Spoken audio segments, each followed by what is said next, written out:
afternoon, ladies and gentlemen. A warm welcome to the International Research Conference of the Open University of Sri Lanka 2025. This year's theme, Inspiring Minds and Shaping the Future Through Innovations, captures the spirit of our time. Today we gather not merely to share ideas, but to ignite possibilities. In this room are thinkers, creators, change makers who will define tomorrow. Let this be a space where imagination meets action and innovation bridges vision and reality.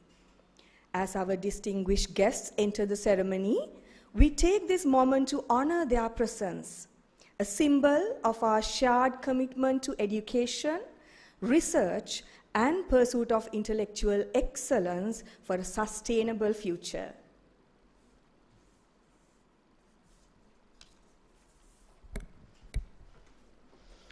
To officiate the inauguration ceremony of IRC OUSL 2025 on an auspicious note, we will now traditionally light the oil lamp.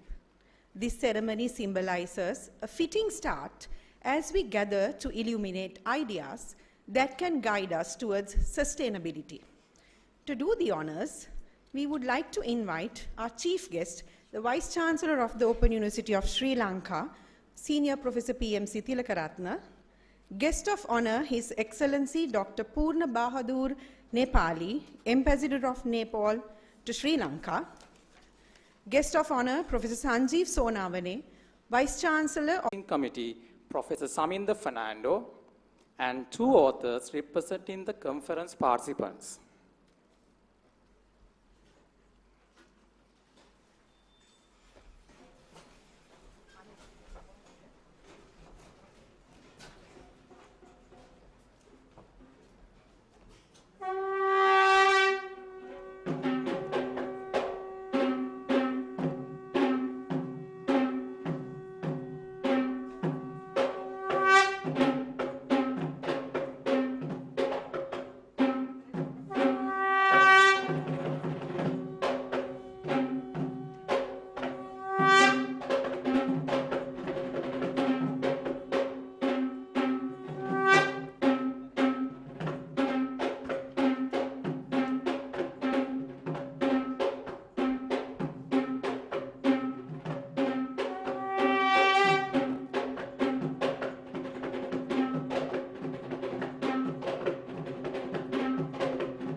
You may take your seats now. Today marks the beginning of a 3-day journey of innovation and inspiration, IRC OUSL 2025. Before we embark on this journey, let us take a moment to look back. The following video captures highlights from our past conferences, moments of brilliance, collaboration, and creativity that continue to shape our pathway forward. We have evolved from academic research sessions to open university research sessions and now to international research conferences of the Open University of Sri Lanka.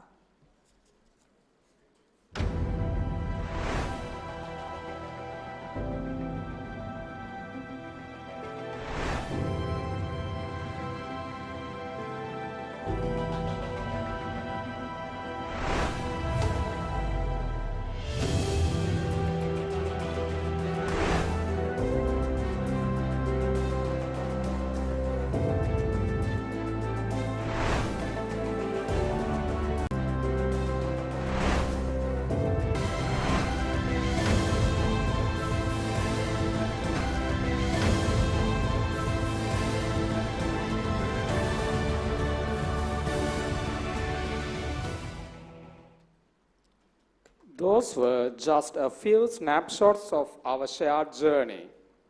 We are gathered here to commemorate the inauguration of IRC OUSL 2025. We are truly honored by your presence here to witness this special occasion. Good afternoon to all of you. And a special warm welcome to all of you. And a special warm welcome to our audience joining us online. It's a true honor to recognize our distinguished guests. The Vice Chancellor, Senior Professor PMC Tilakaratne, the chief guest of this occasion.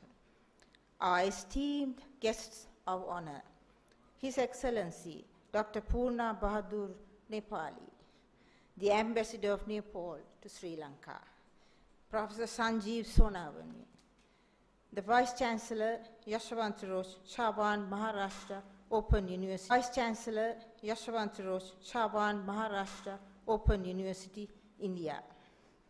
Our distinguished invited speakers, Assistant Professor Lon Pichdara from the Asian Institute of Technology, Thailand, Professor Mohammad Mahiz, University of Colombo, Sri Lanka. And I also extend a warm welcome to the Registrar, the Director of PGIE, the Deans of the faculties, Heads of academic departments, Professors, the Bursar, the Acting Librarian, Directors, and all academic, administrative, and support staff members of the OUSL. A very warm welcome to our paper presenters and award winners. Ladies and gentlemen, the Open University Research Sessions, OURS, now proudly known as the International Research Conference of the Open University of Sri Lanka, IRC OUSL, represents the enduring commitment of the OUSL to scholarly excellence. This prestigious forum has evolved over 2 decades, beginning its journey in 2003 and establishing its international reputation with the first international conference in 2010. For 22 consecutive years, we have provided an uninterrupted platform for researchers from the OUSL, other national and non-state universities, and global institutions to share cutting-edge research. As the nation's leading open and digital accessible platform, the response this year has been tremendous, reflecting the dedication of the scholarly community to pushing the boundaries of knowledge. We received 275 papers covering a diverse range of sub-themes, open and distance learning to quality assurance for higher education, English language teaching, engineering and technology, health sciences, biological sciences, agriculture and forestry, physical sciences, humanities and social sciences, management and law. Following a rigorous blind peer review process, 202 papers were selected for presentation. Our program this year features several distinctive components designed to maximize engagement and growth.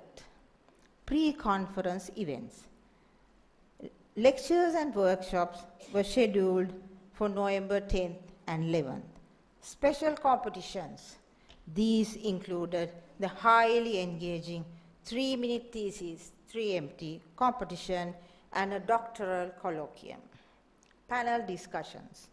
6 specialized panel discussions organized by our faculties of education, engineering technology, health sciences, management studies, natural sciences, and humanities and social sciences are scheduled for November 13th and 14th.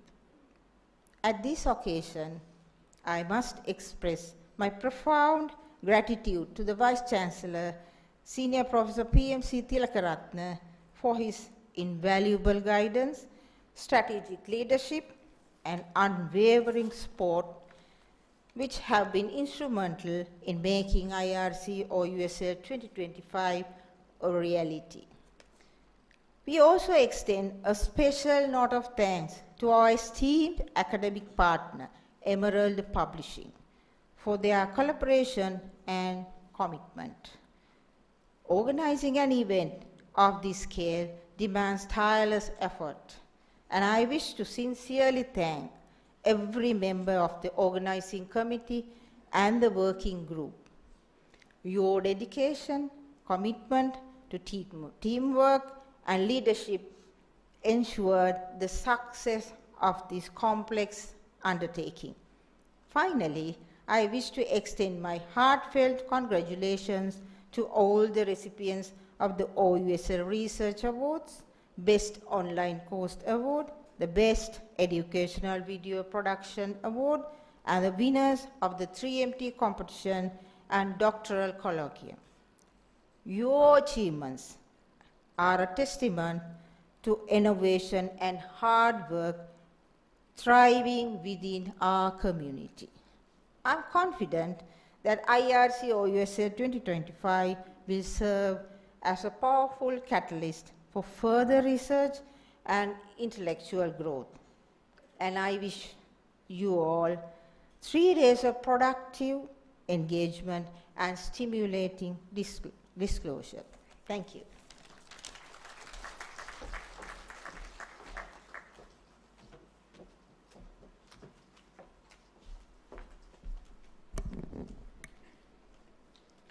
Thank you for your encouraging thoughts, Professor Veerakon.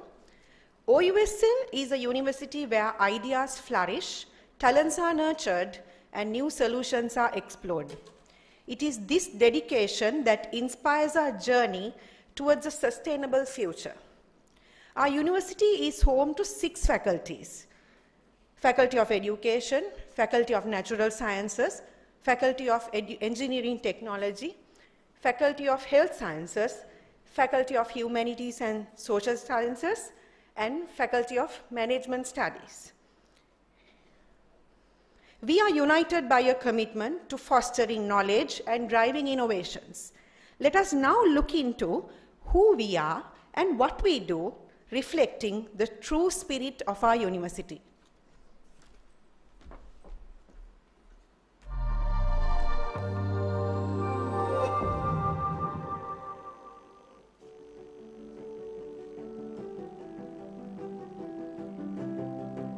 Growth is always a seed nurtured in lush conditions. Visionary education too springs from seeds of innovation.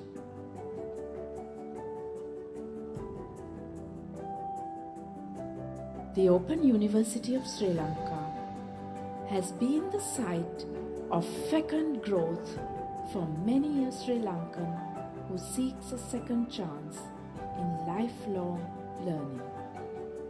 Through our revolutionary mode of teaching, the open and distance learning mode, we have nurtured the lives of students who seek academic engagements in the humanities, social sciences, natural sciences, engineering technology, management, health sciences, and education.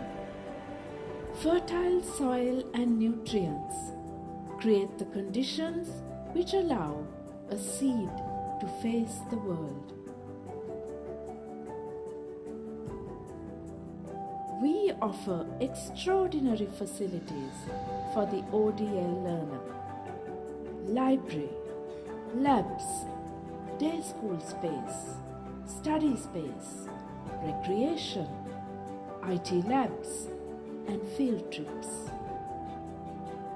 As the plant grows, it must face fresh challenges.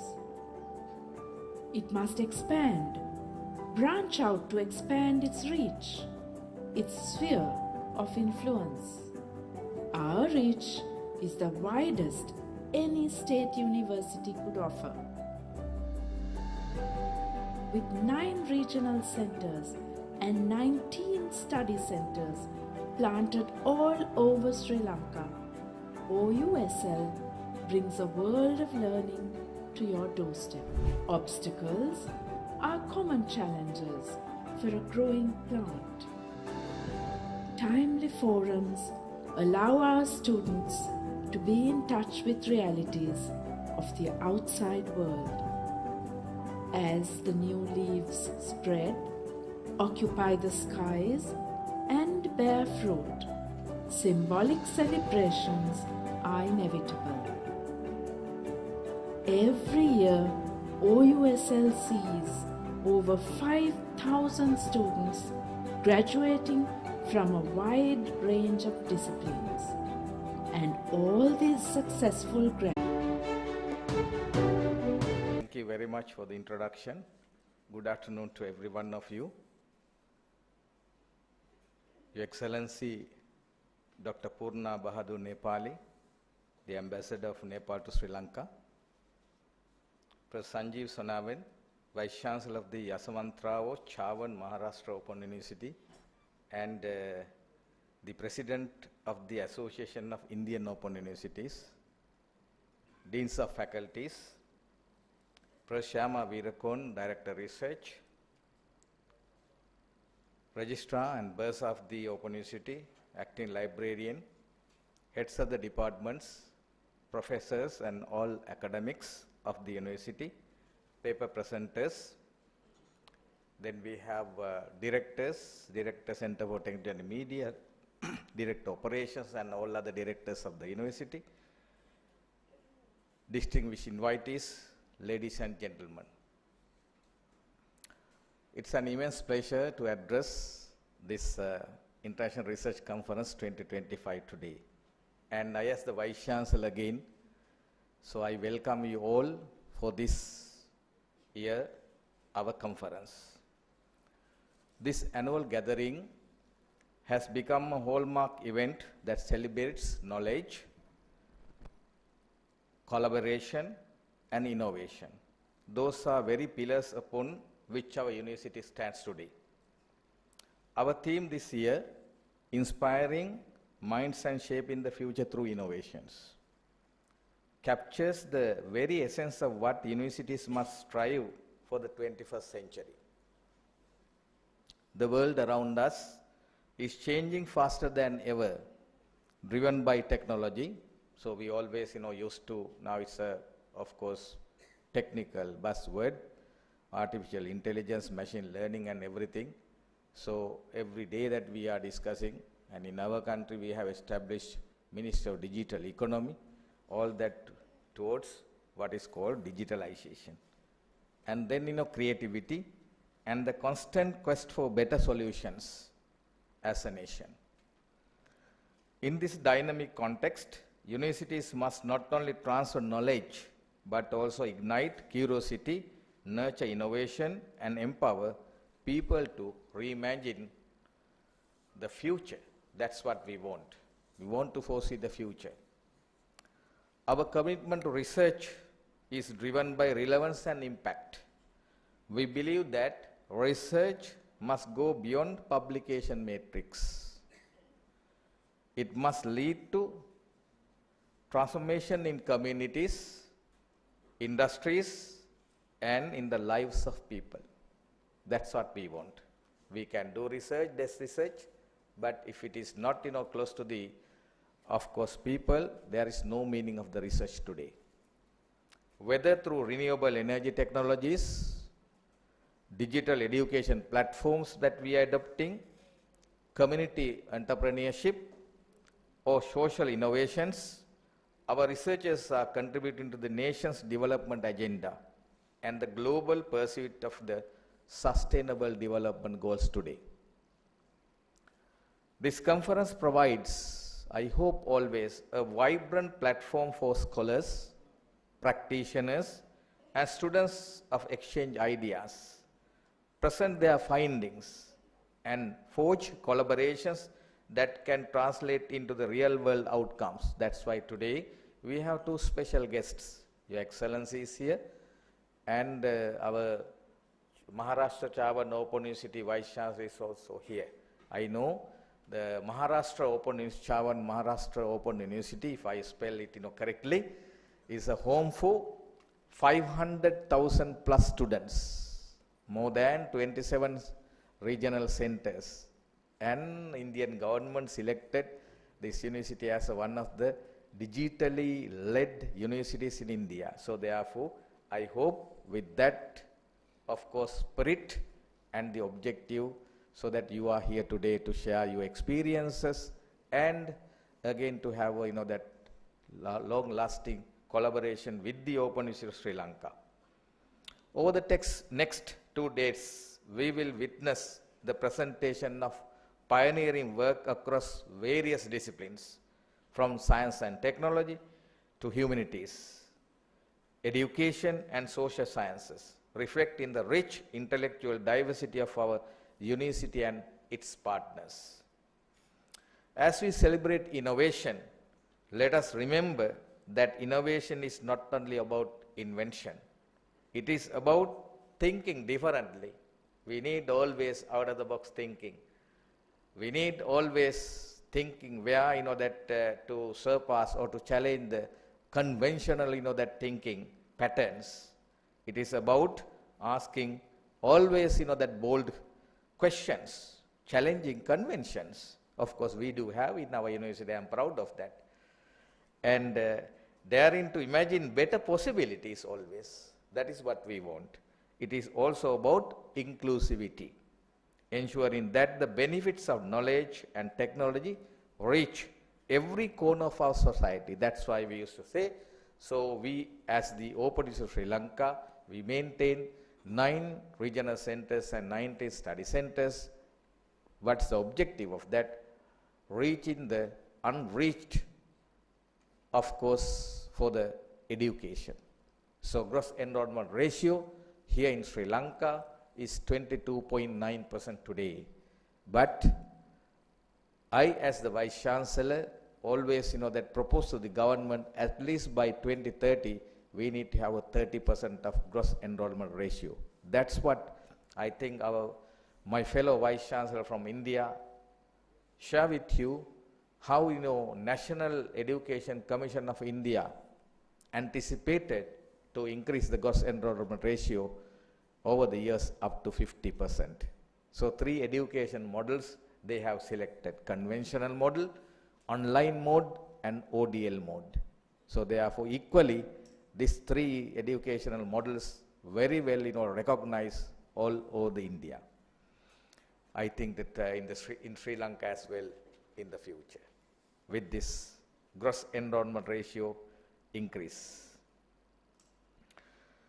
Then of course, not only this, the benefits of the knowledge and technology reach every corner of our society is needed, empowering the marginalized and bridging divides.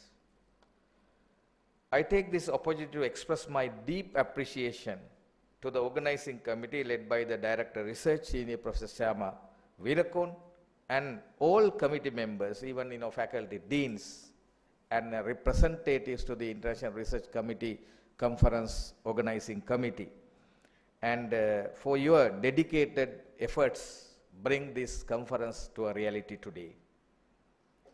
My gratitude also extends to our keynote speakers, again those who are joining with us virtually and also here, and paper reviewers, sponsors, paper presenters, of course that all other academics of your invaluable contributions. Most importantly, I acknowledge our researchers and students once again. The heart of this event, whose passion for discovery continues to inspire us all. Let us use this gathering as a catalyst to strengthen our research culture, to build networks that across various disciplines and geographical boundaries, and to reaffirm our shared mission, to inspire minds and shape the future through innovations that always matter. Ladies and gentlemen, as we embark on the next 2 days of intellectual exploration and collaboration, I encourage each of you to think daringly, share openly, and engage meaningfully for this conference. Together, let us reaffirm the role of research and innovation as the foundation for a sustainable and inclusive future for our nation and for the whole world. So therefore, I wish all very success to this International Research Conference 2025. Thank you very much. Thank you, Professor, for your insights. Sir, please remain on stage to accept a token of appreciation for being here with us today. To do the honors, I would like to invite Senior Professor Syama Veerakon, Director Research and Conference Chair of IRC OUSL 2025.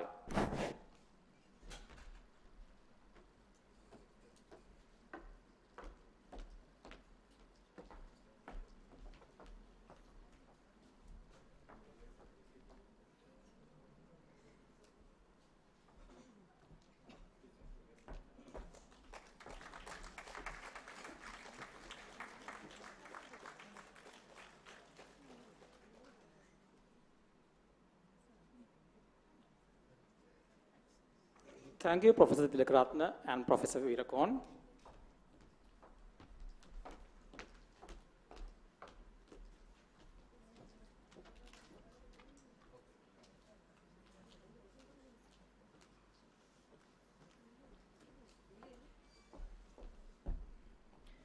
In the spirit of a culture enriched with diversity, culture holds a deep significance as it reflects the values, history, and aspirations of the people of our country.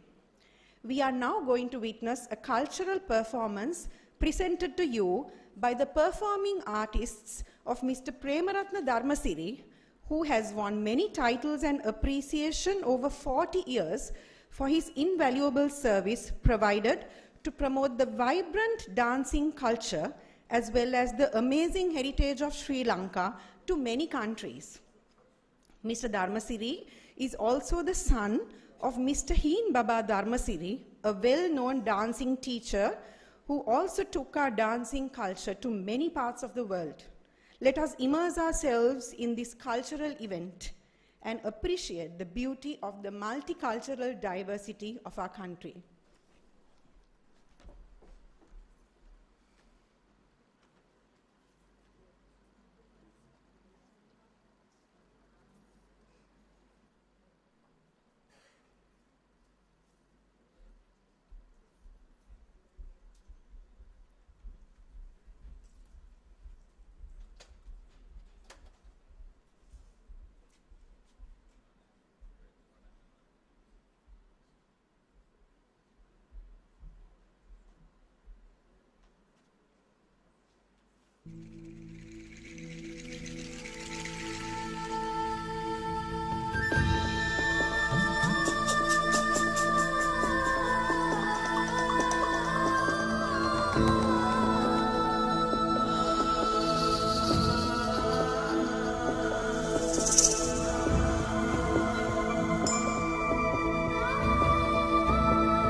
I'm sure you would agree with me when I say that it was a mesmerizing performance.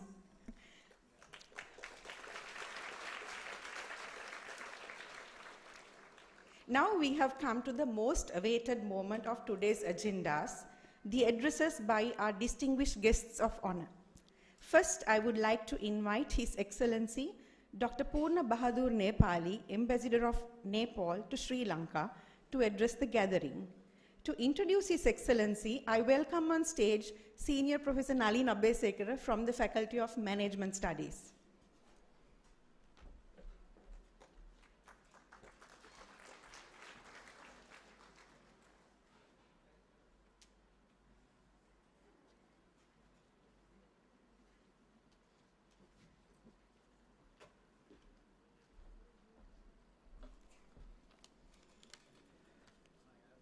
It is indeed a great honor and privilege to introduce our distinguished speaker this morning, His Excellency Dr. Purna Bahadur Nepali, the Ambassador of Nepal to Sri Lanka and Maldives. Before his diplomatic appointment, he was an Associate Professor, Head of the Department and Program Director of the Masters of Public Policy and Management at the Kathmandu University School of Management. Dr. Nepal is also a Research Fellow at the Harvard Kennedy School and Hutchins Center, Harvard University, where his research focuses on the political economy of inclusive agrarian transformation between the United States and South Asia. He previously completed his Fulbright Business Research Fellowship in Global Development and Sustainability at Brandeis University, USA. With over a decade of academic and policy experience across South Asia, Dr. Nepal has been deeply involved in his research and advocacy on land and food rights, promoting evidence-based policy reforms. He also served as adjunct professor at the Tribhuvan University and the Agriculture and Forestry University. He is a founder of KU Policy Lab, a leading center of excellence in public policy and governance in collaboration with the Government of Nepal, Kathmandu University, and University Grant Commission. Please join me in warmly welcoming His Excellency Dr. Purna Bahadur Nepali to address the IRC OUSL 2025.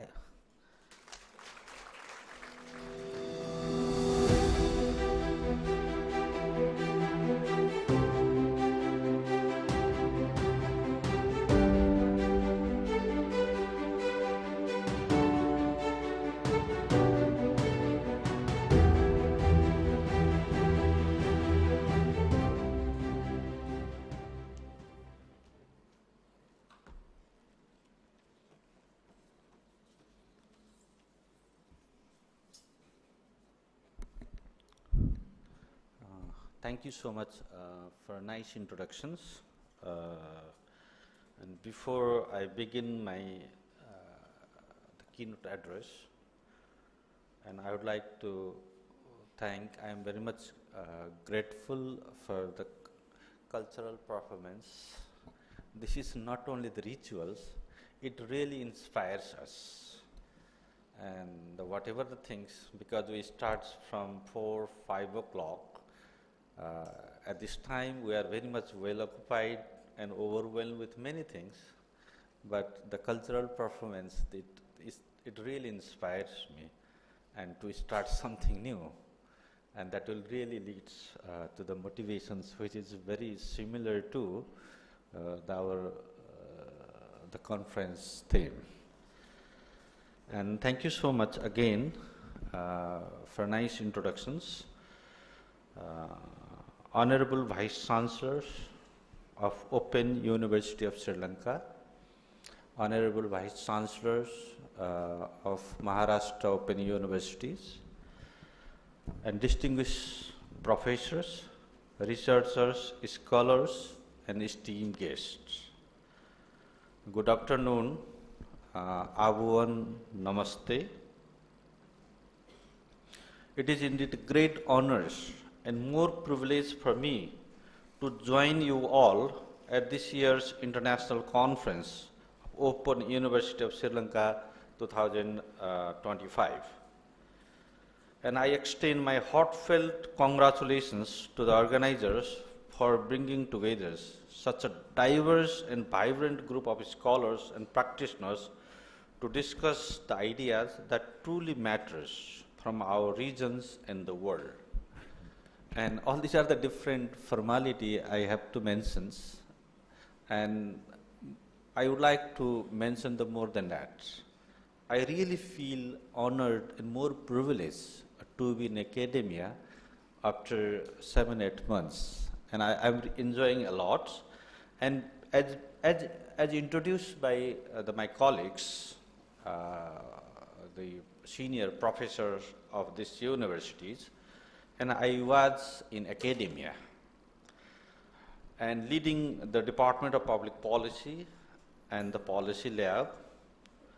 And that Policy Lab is very close to the policy innovations, and which is very similar to the the theme of today's conference, Inspiring the Mind and Shaping the Futures Through the Innovations. And it's my privilege to share some of the things about the Policy Lab, and many scholars are very much close to the innovations, the inspiring mind, and all these different kinds of the conference that really provides us the open space and flexible thing new. And we started our journey, and at this moment I would like to say envisioning the Policy Lab from ideas to the actions. And we inspired ourselves, we think and rethink and actually conceptualize some of the things. And we really did a lot of exercise beyond the academia.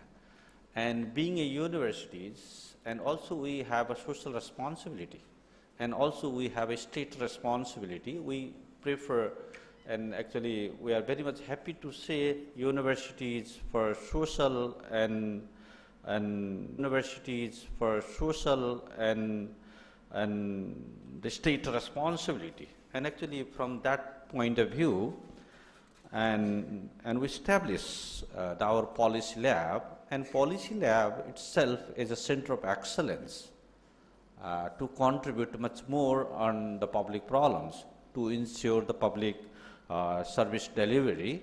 And that's why we established the Policy Lab, and that is also the center of excellence to contribute on the policy innovations, because we know our global south is lagging behind, and we have been suffering from a lot of social problems, a lot of public service delivery, corruptions and malgovernance and that sort of things.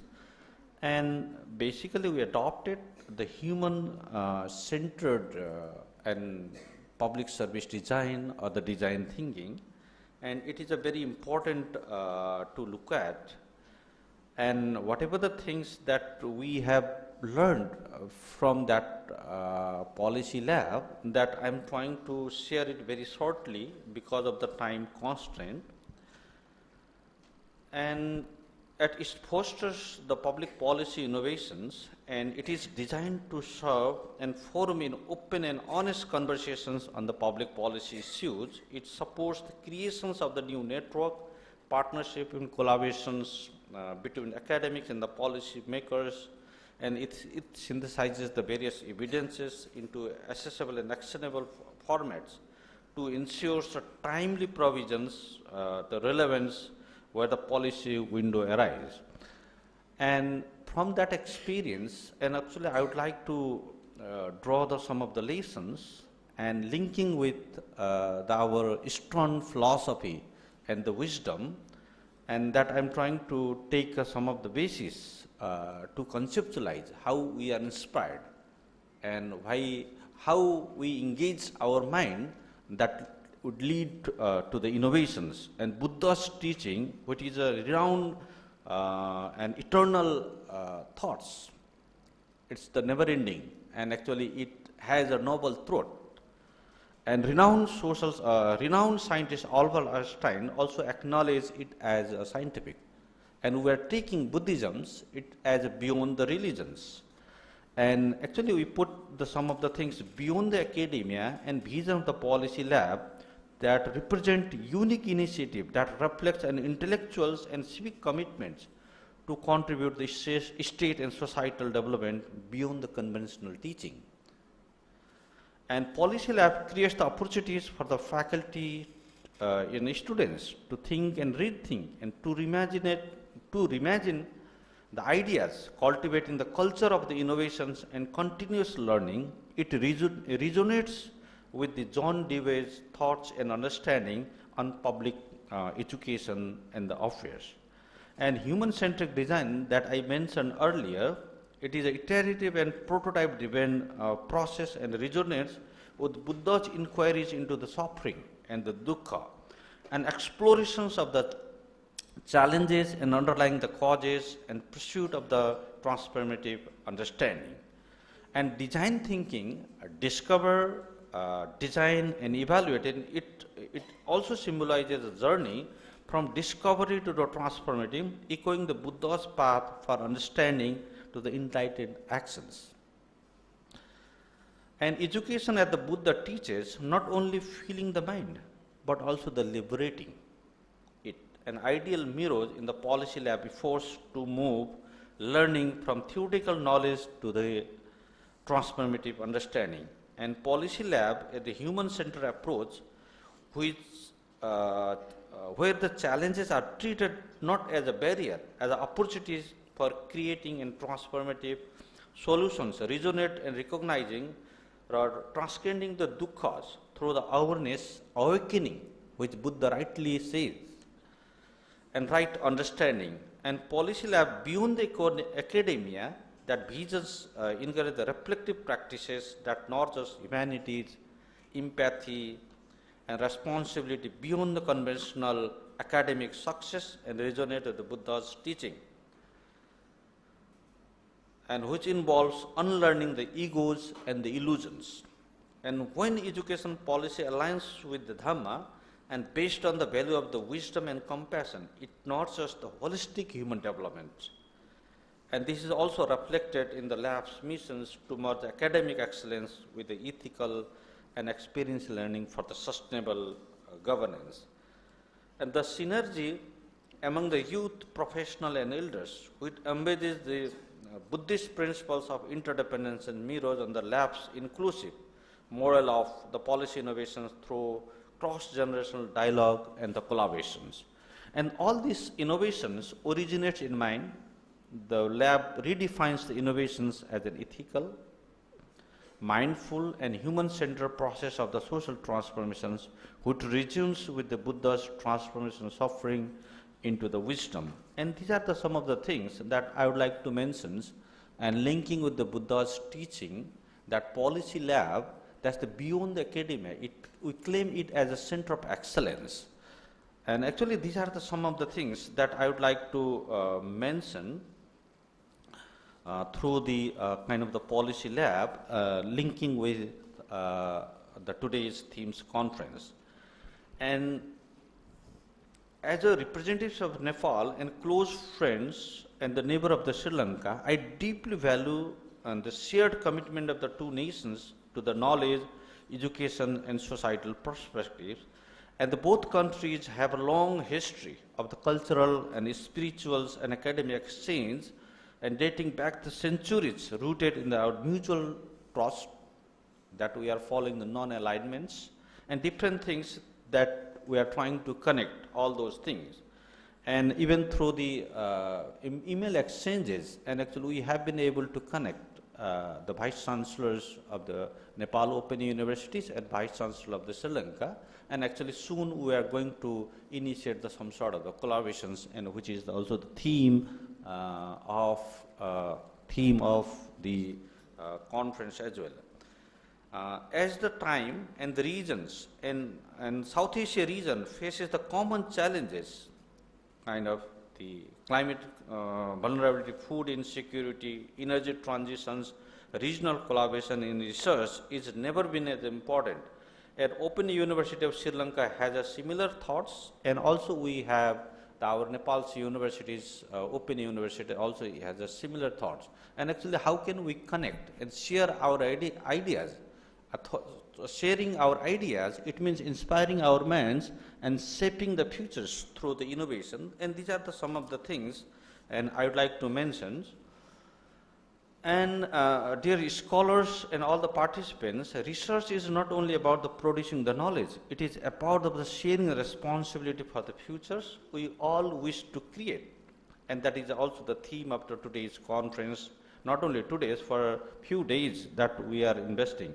The world today demands the leaders who can think critically, act compassionately, and collaborate across the various disciplines and the borders. And in that regard, the conference like this and our crucial space where the young minds can be inspired, partnership can be formed, and the innovations can take a root.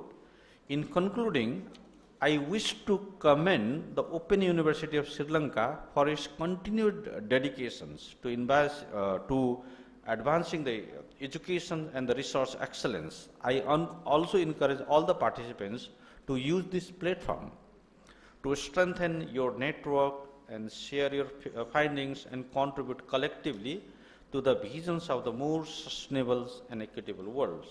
And on behalf of Government of Nepal and the people of Nepal, I express my sincere appreciations to the organizers for inviting me for meaningful gathering for that leads to the Center of Excellence. And I would like to see this conference foster the greater collaborations between our academic committees and create the new opportunities for shared progress in South Asia and beyond.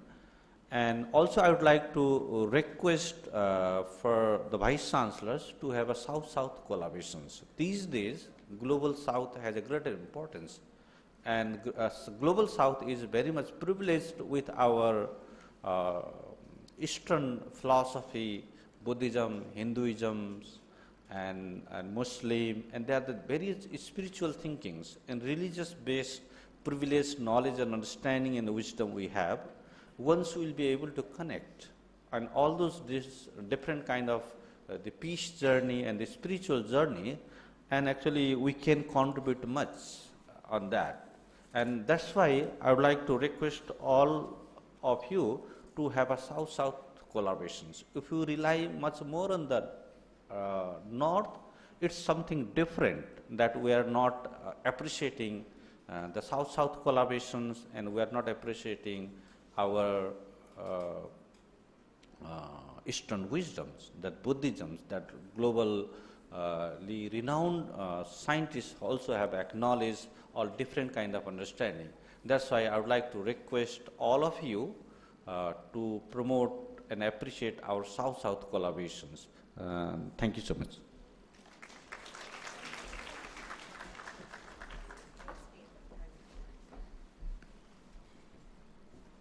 Thank you very much, Your Excellency, for those extremely insightful words. I humbly request you to remain a few more minutes on stage to accept a token of appreciation. To do the honors, I warmly welcome our chief guest this afternoon, the Vice Chancellor of the Open University, Senior Professor PMC Tilakaratna.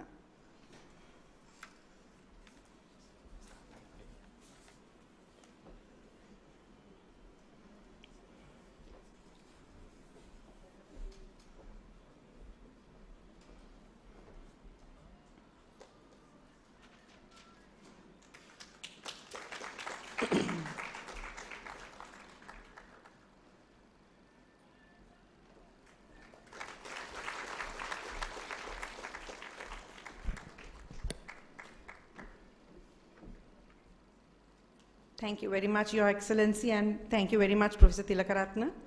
Now, I'd like to invite our second guest of honor this afternoon, Professor Sanjeev Sonavane, Vice Chancellor of Yashwantrao Chavan Maharashtra Open University, Nashik, Maharashtra, India, to speak to those who are gathered here today. To introduce him, I would like to invite on stage Dr. Samanthi Jayasinghe of the Faculty of Education.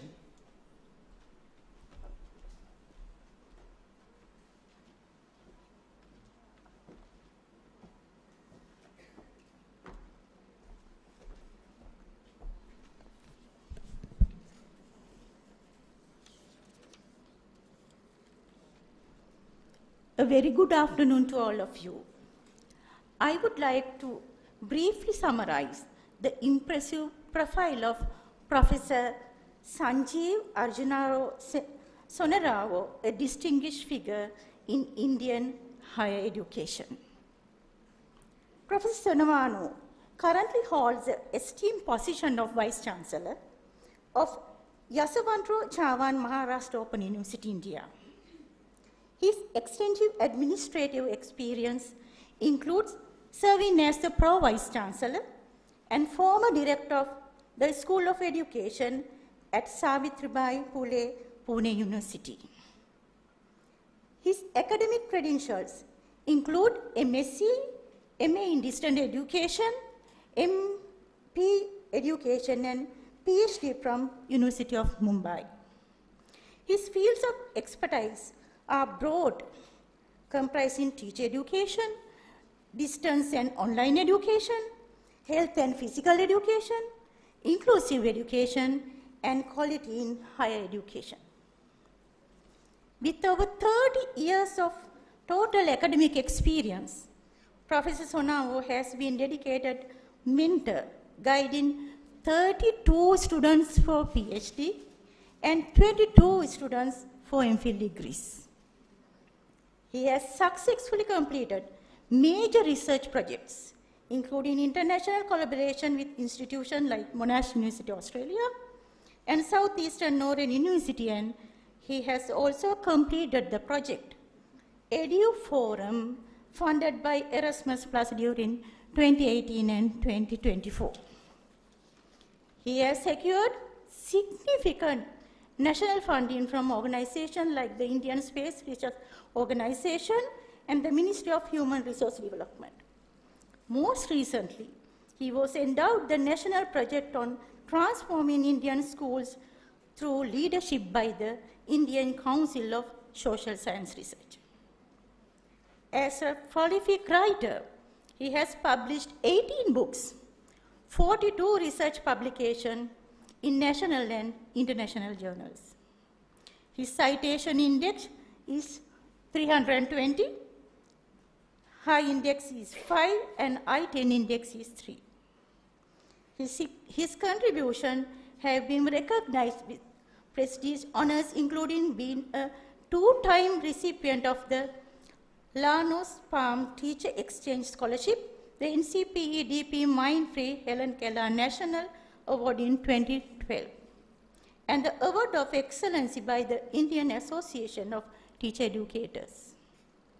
Under his Vice-Chancellorship at Yaswantrao Chavan Maharashtra Open University, he has driven key initiatives to align with the national education policy, such as establishing new academic schools to provide skill-based and employment-generating courses. He also pioneered the introduction of blockchain technology in degree certificates to enhance security and verification.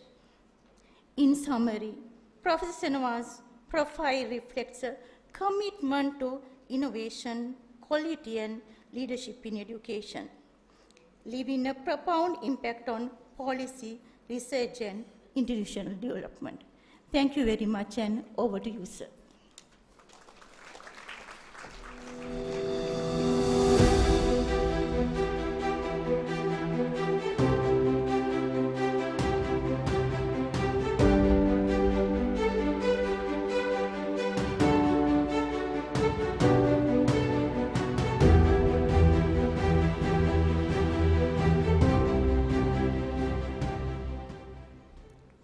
Namaskar.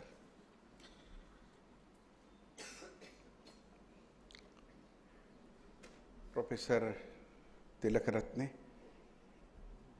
who was with me at my university and shared about the Sri Lankan Open University's best practices and how the contribution of this university has transformed the common people of Sri Lanka. Sir, you are doing a great job through the Open University, leading this university. Learning, I will share with you. You read it and you study it. But I am going to change as I talk to Professor Tilakaratne, whether I talk on the research and innovation practices and what things are going on in India and abroad, so that we can have a light in this line. So you can, I can come out through this, and we can go for, how can you help me to do it? You go to the, no. You go out from this, and you have your own previous screen. Which is the screen of your, yes, it's fine. It's fine. See, see, the last line is the is inspiration and innovation. See, the the lamp was lightened by us, and I saw there is a cock on it. In the morning, he actually wakens us. What is in the day, what to do in the day, and you start your day.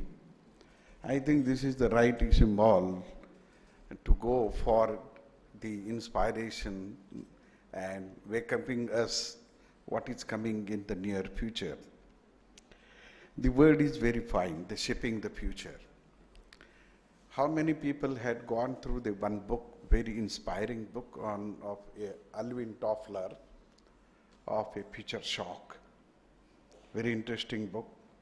But what we can do, we can take from that book just now, it's one thought that we have to prepare our future learners or students to overcome the challenges which today unseen.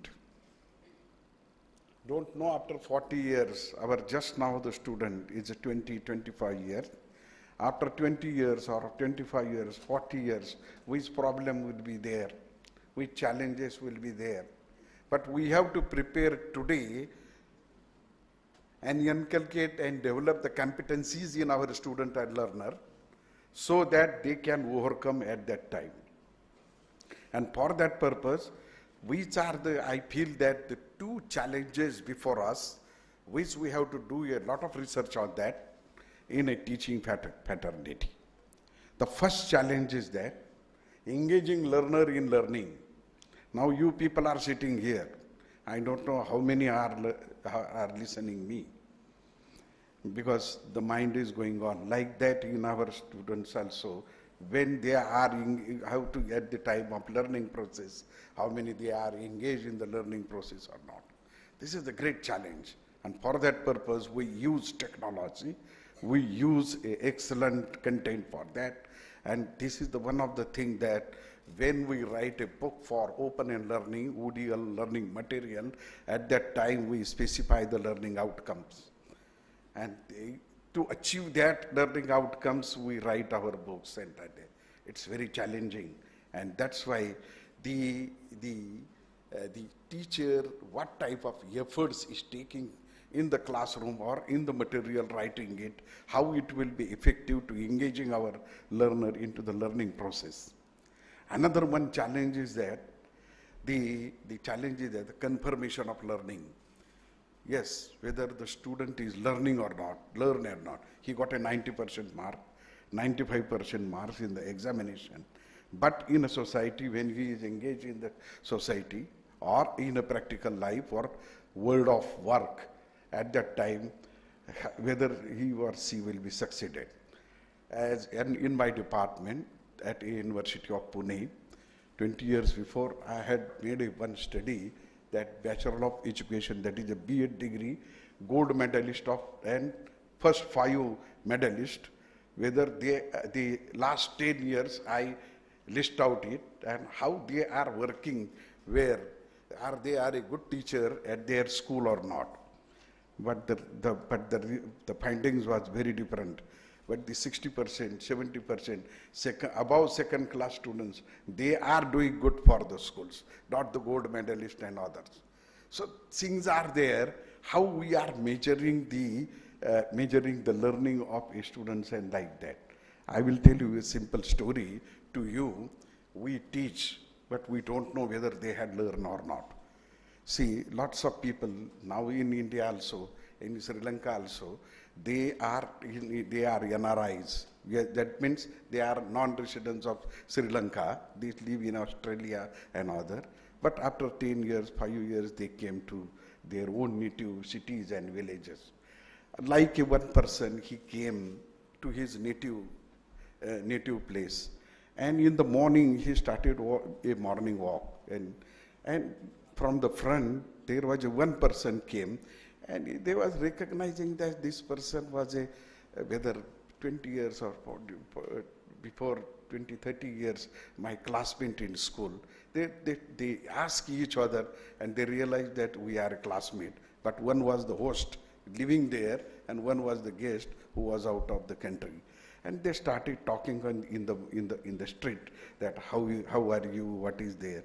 So the host said that we will go to my home. It is near me, and we will have a coffee and we will chat about knowing about how many friends, what they are doing. You want to know so many things are happening here when you is outside. They had gone to home, and the host said that my guest friend or my previous friend, please sit in the porch. I will make a coffee. All my wife and other, they had gone to some other places, but I am here. I can make a good coffee. Still, you sit here. I had tamed one parrot.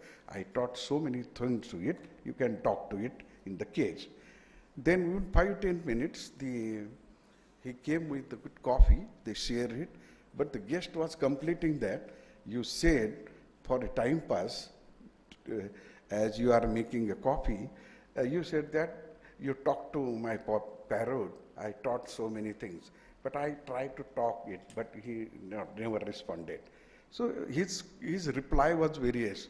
So he said that, friend, I said, I taught, but I don't know whether he learned or not. So like that, yet in our processes also, we have to confirm the learning processes, and for that purpose, what type of evaluation process we have to adopt.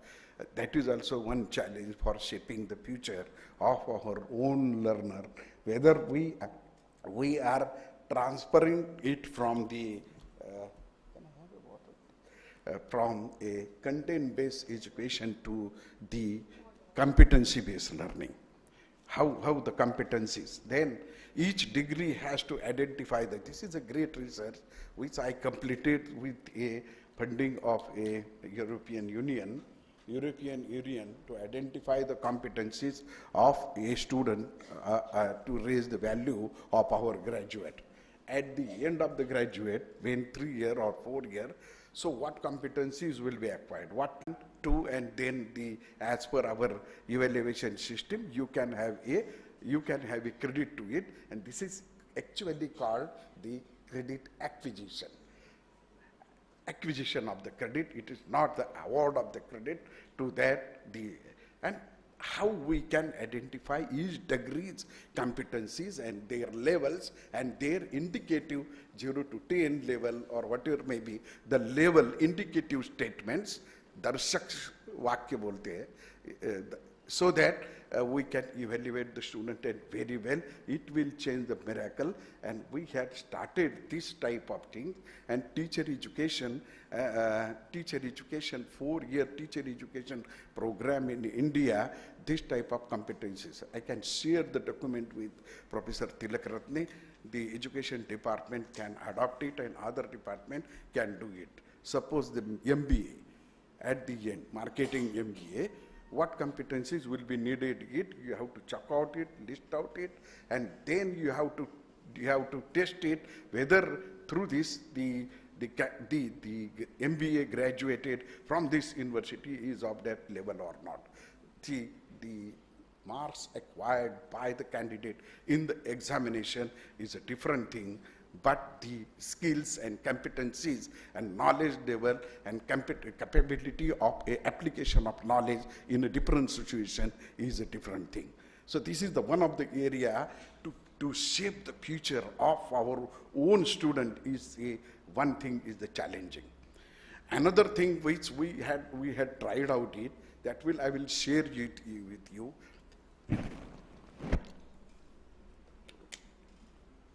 We just enjoyed 2 cultural programs here. The first one was the cultural dance. It may be near to the Bharatanatyam. How can we award them credits? They are not your student. You does not have that course in this university. The drums, they had make a very excellent performance. How to award them certificate and diploma? So we had started a recognition of prior learning. prior learning is the things which we haven't taught, but by culturally from a home or from father, for ancestors, or by society, they had acquired that skills, but they does not have a certification of any degree. So that also we had started as a recognition of prior learning system, preparing a handbook. They are in the society. It may be a farmer, it may be a driver, it may be anything that nobody in formal way they had acquired, but we want to recognize them through a formal education when they will come to you, and we will award them a credit or a certificate or diploma in this line. So in this line also, lots of things. I think in Sri Lanka, Open University may be doing something in a recognition of prior learning. So we are doing in this line, making a one policy on this and awarding them certificate and diploma as per their level. They haven't taken any teaching learning process, but we evaluate them in the system.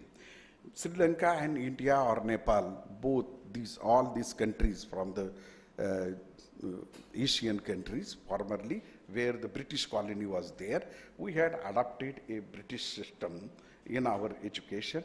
That means we can have an entry by any way, but exit is with the similar examination system. Why not? They will be entered. They will give a opportunity to have a evaluation whether they learn from anywhere, and they will be given a certification from them. Another one thing is that the one moment is going on that what is the Sri Lankan traditional knowledge system.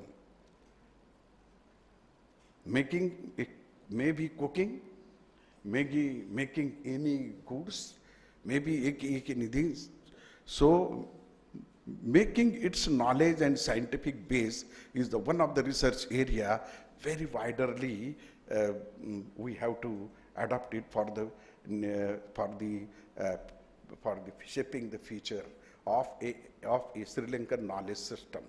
There are so many things which are our traditionally we do, but we does not have a copyright of it or intellectual property right of it.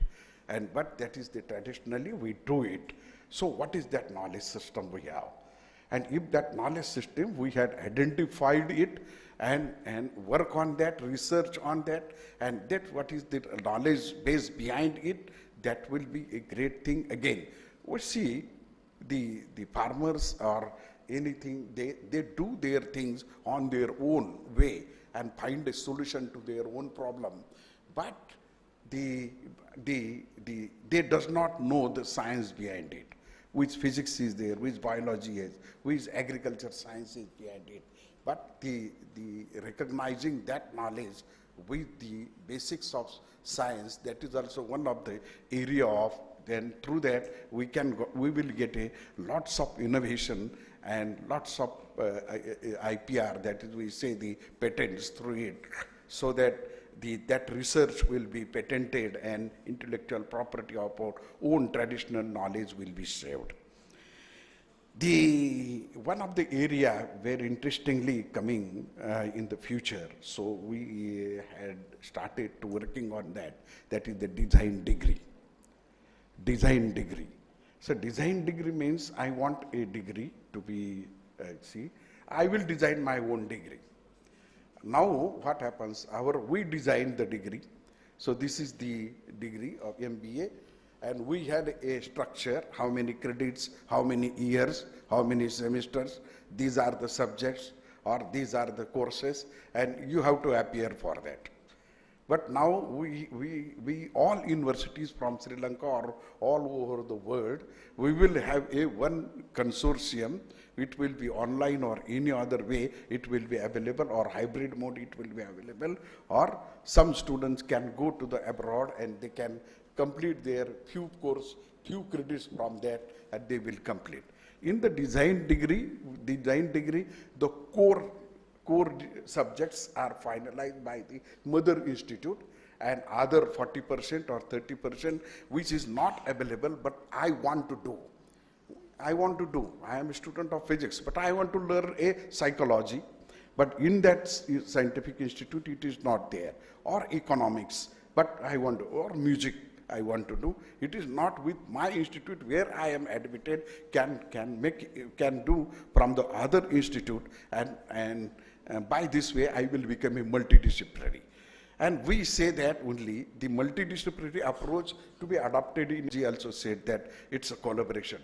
It's a collaboration means not only the people's collaboration, it's a subject knowledge collaboration. We will take an example of this flower.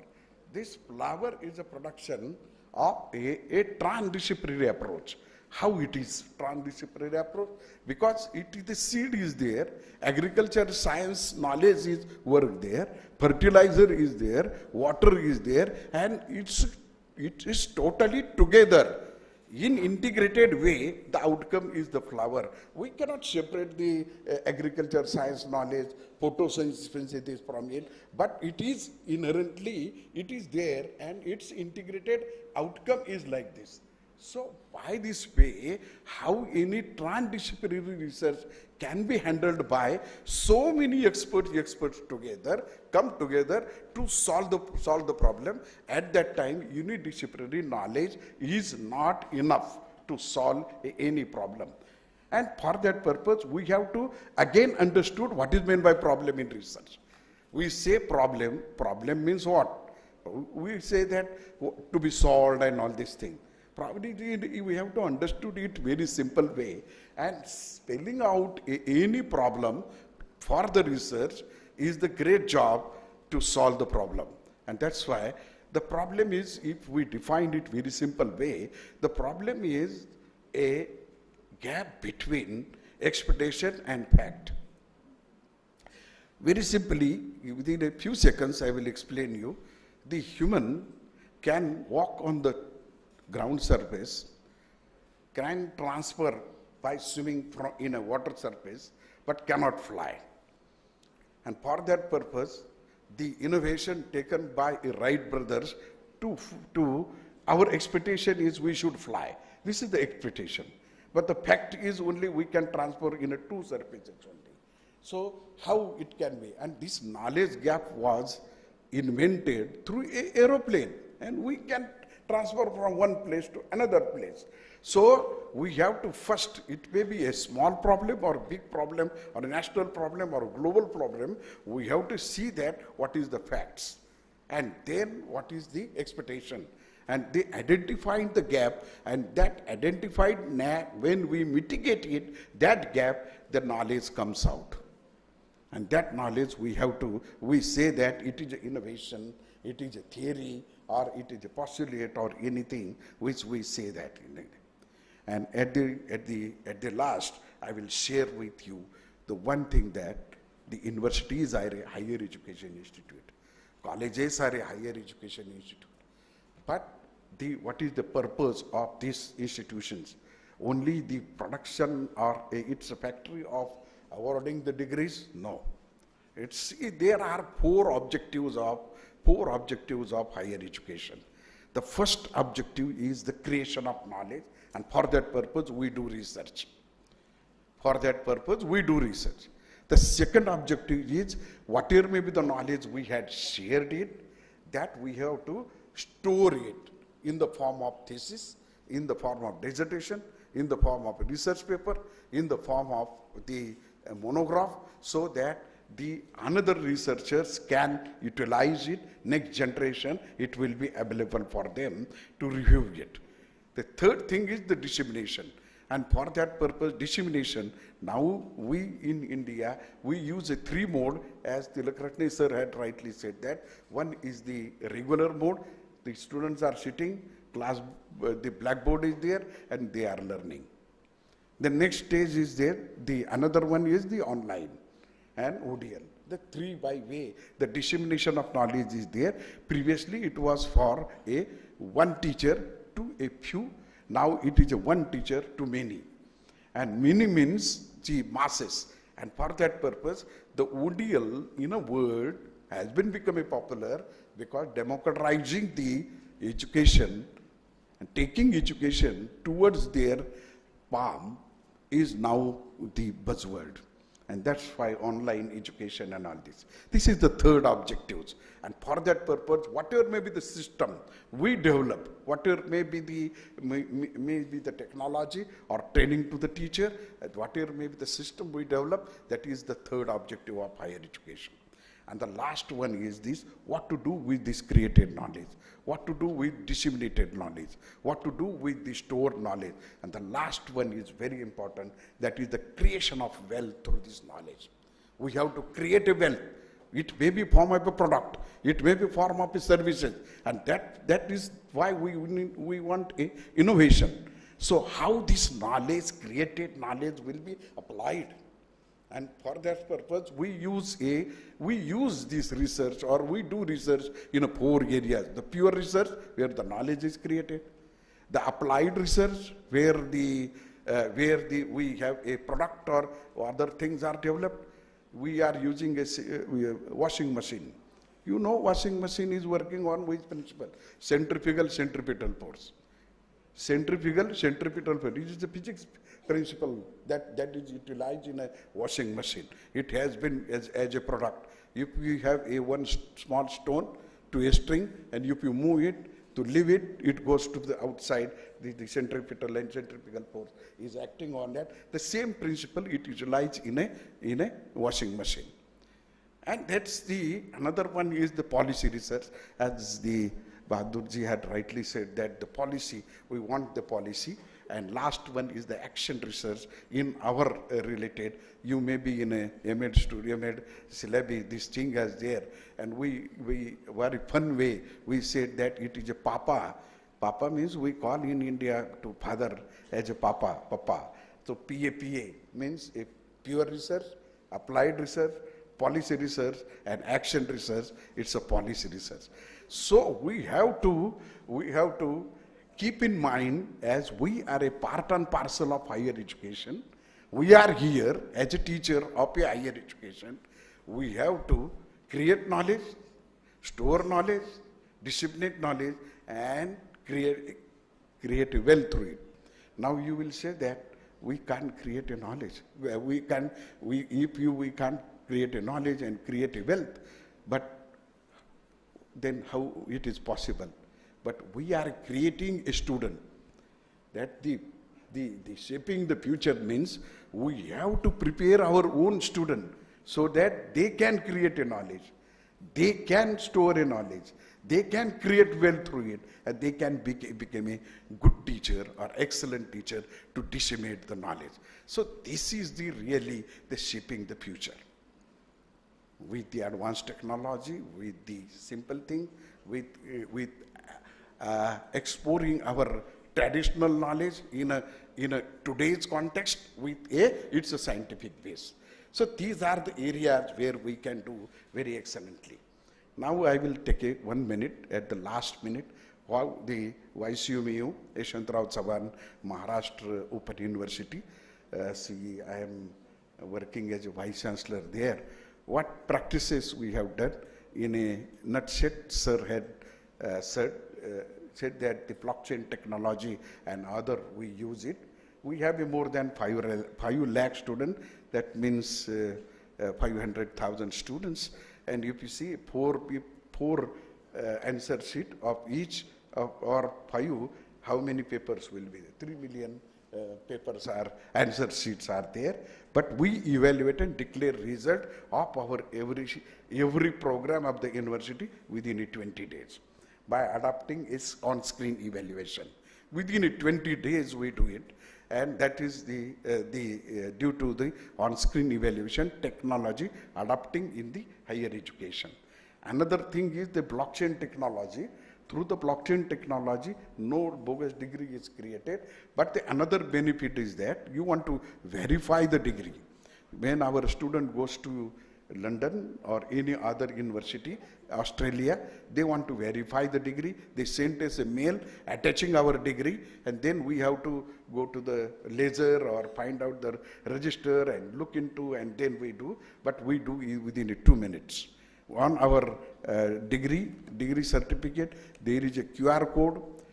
The QR code is scanned. It is Then on the machine screen, the profile of the student is there. Verification button, if you push it, there will be one OTP will be go there, and if they send the OTP, we will send them the OTP.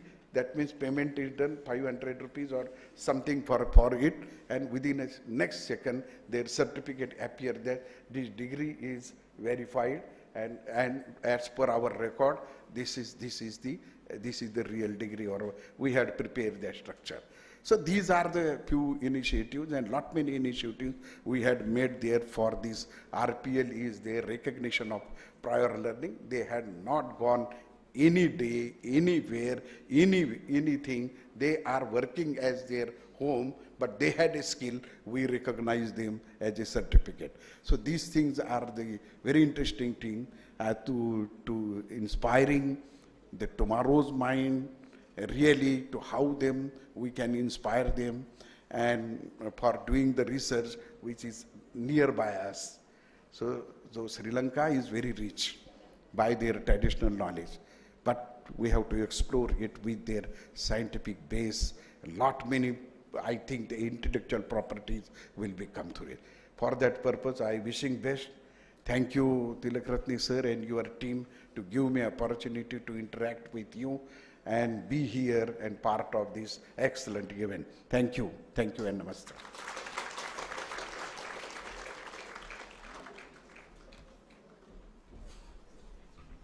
Thank you, Professor Sonavane, for your thought-provoking speech. Sir, please remain on stage to accept a token of appreciation.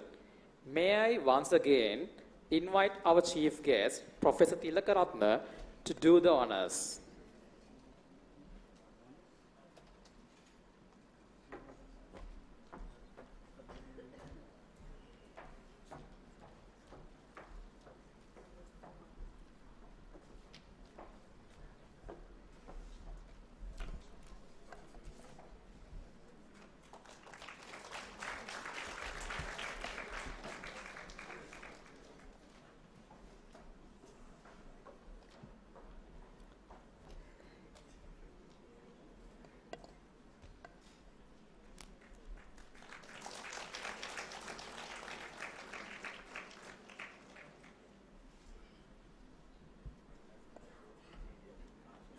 Thank you, Professor Sonavane and Professor Tilakaratne. Let us all once again show our appreciation for our distinguished guests with a warm round of applause. Their visionary perspectives and innovative ideas have provided us with fresh insights and inspiration, perfectly aligning with our theme, inspiring minds and shaping the future through innovations.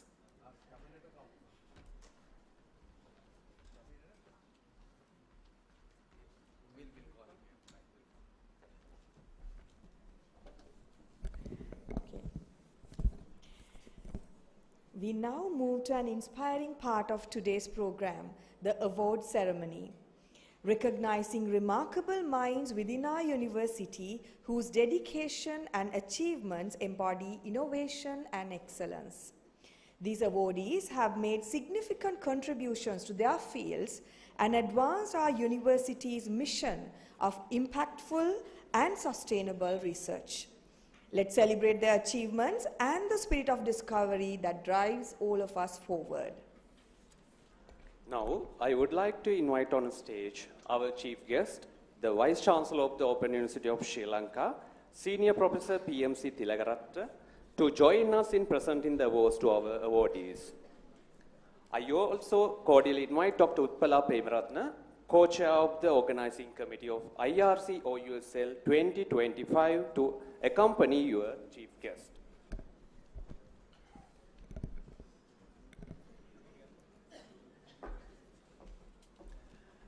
Each year, the Open University Research Excellence Award recognizes outstanding research and celebrate the collaborations, knowledge exchange, and achievements within the OU research community.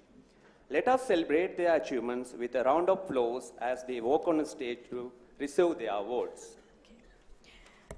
Faculty of Humanities and Social Sciences, Professor G.T.M. Hevage from the Department of Social Studies.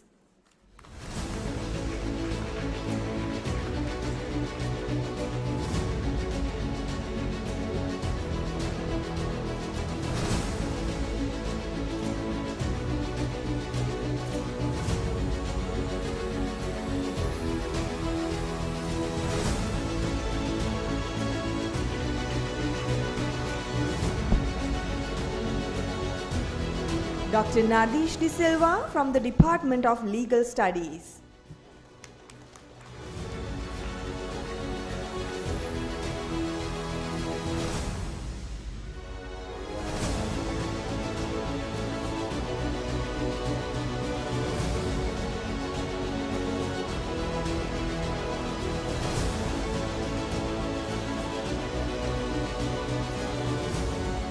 From the Faculty of Management Study, Senior Professor Nalin Abesekara from the Department of Marketing Management.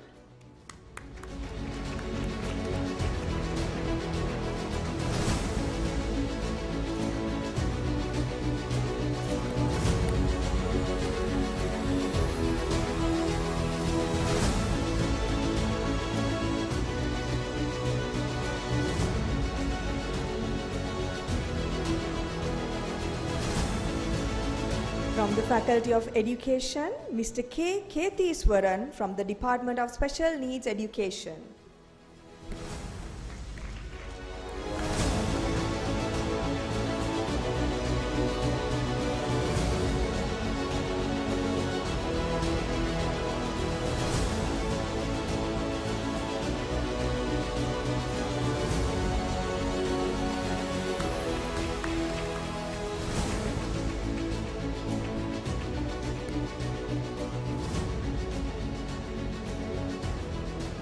Senior Professor S.P. Karuna Nayaka from the Department of Secondary and Tertiary Education.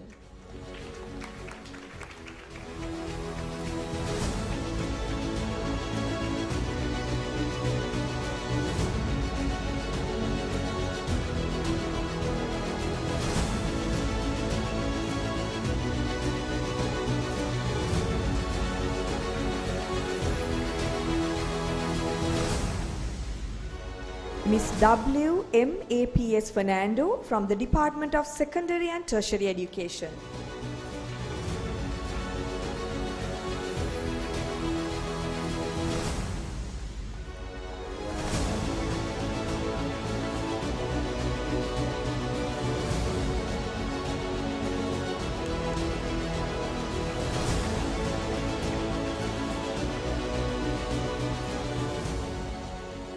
Professor F. M. Navasteen from the Department of Secondary and Tertiary Education.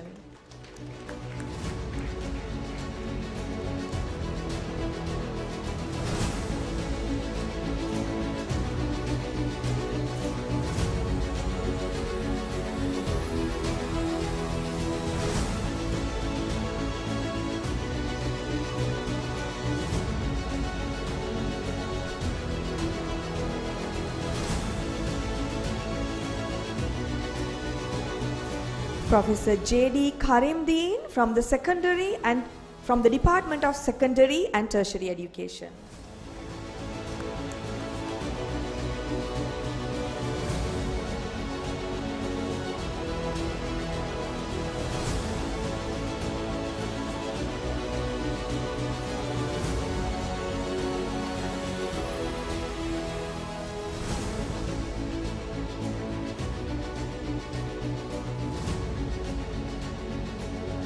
Dr. A.I. Irugal Bandara from the Department of Secondary and Tertiary Education.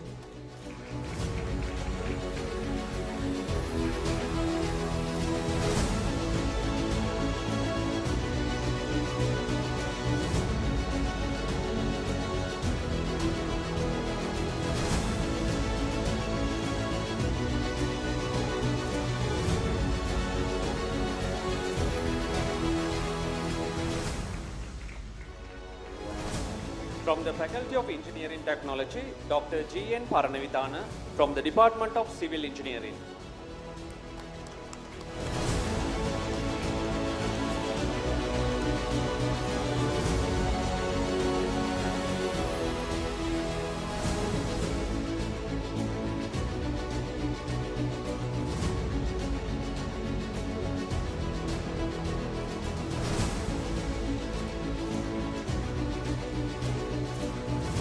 Dr. A. M. L. N. Gunadilaka from the Department of Civil Engineering.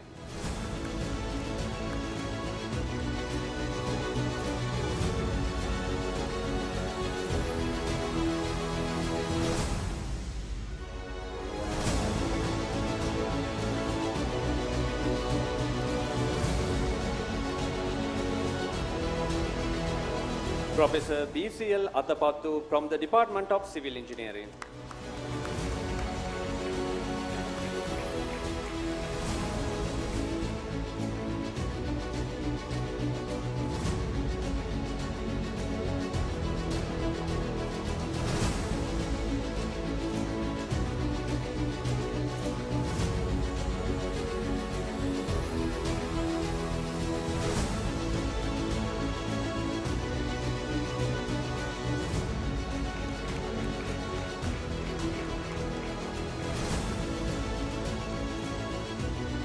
Ms. B. Subhashini from the Department of Textile and Apparel Technology.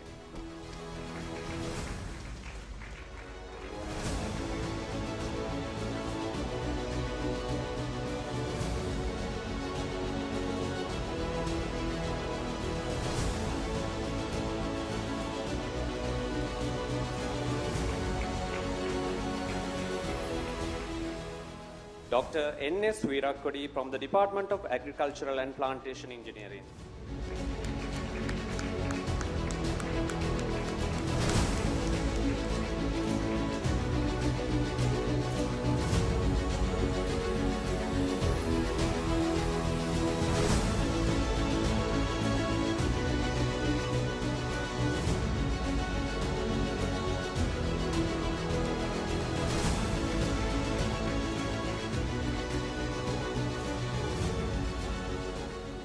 Senior Professor C.S. De Silva from the Department of Agriculture and Plantation Engineering.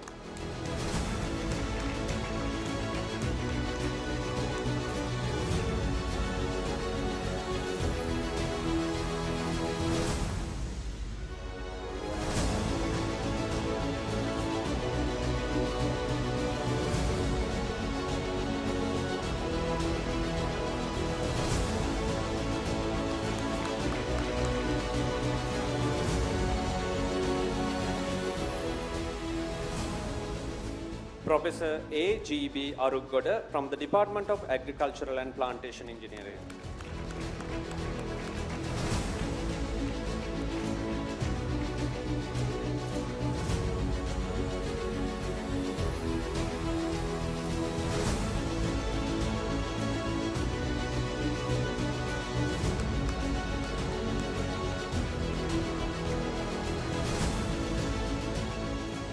Dr. Kokila Gunasekara from the Department of Agricultural and Plantation Engineering.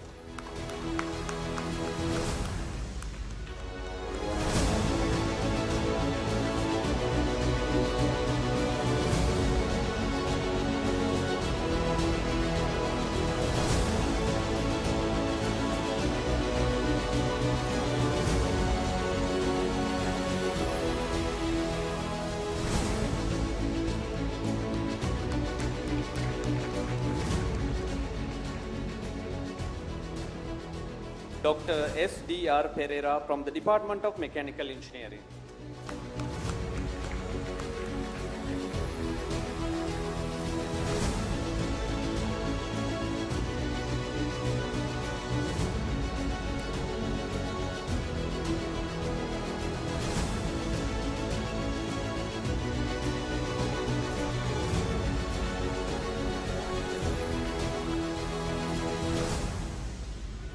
From the Faculty of Natural Sciences, Dr. W. H. M.A.T. Herath from the Department of Botany.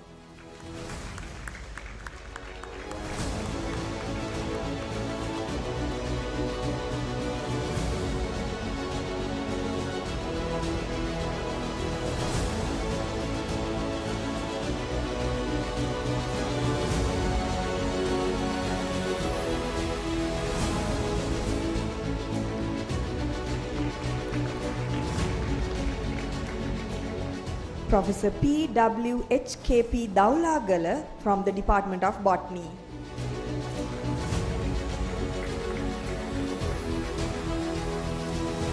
Dr. M. A. B. Dilhan from the Department of Botany.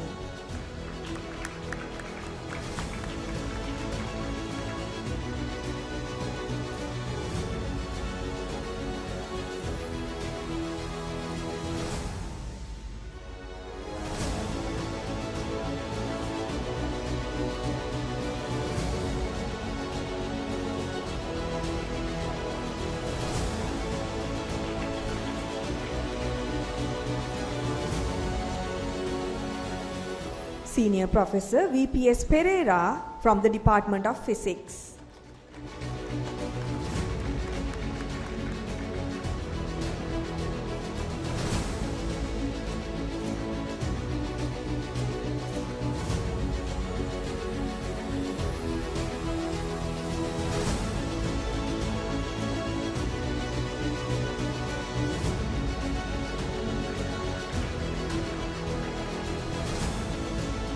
Dr. C. Ranasinghe from the Department of Chemistry.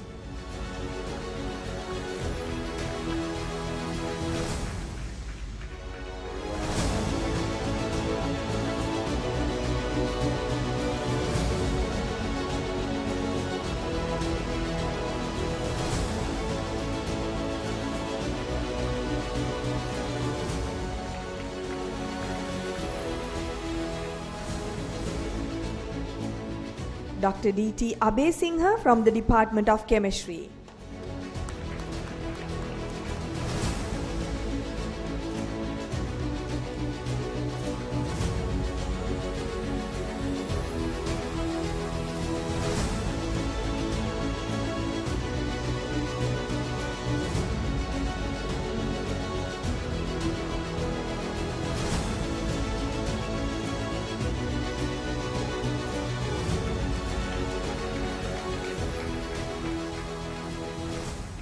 Professor R. Senthilnidhi from the Department of Chemistry.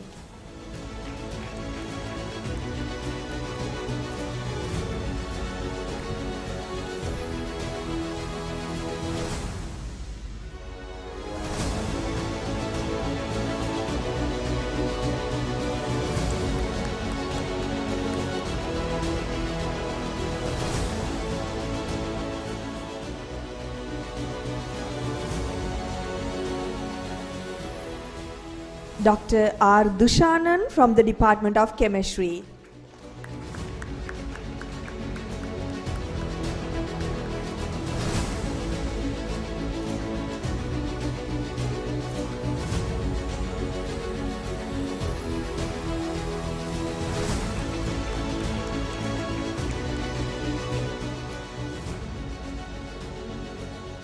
Dr. C.W. Sahabandhu from the Department of Mathematics.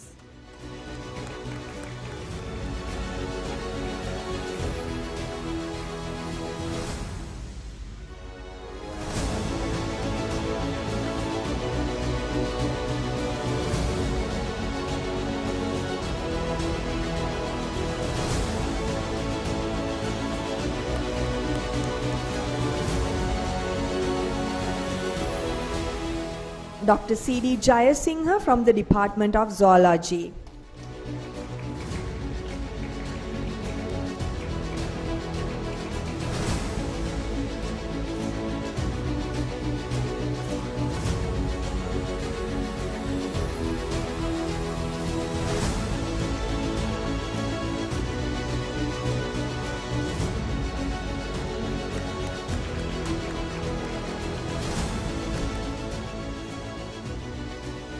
Professor D.D.G.L. Dahanayaka from the Department of Zoology.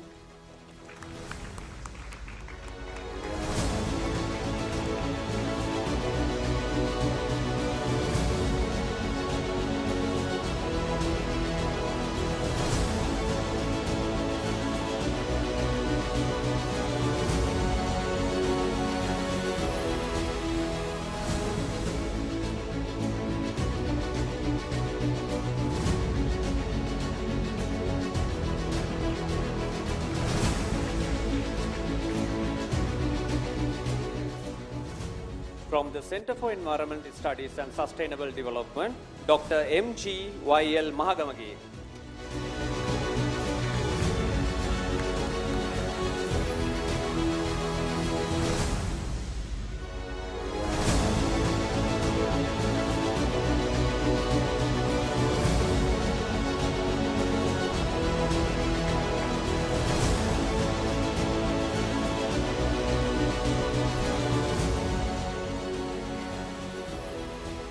Our heartiest congratulations to all the awardees.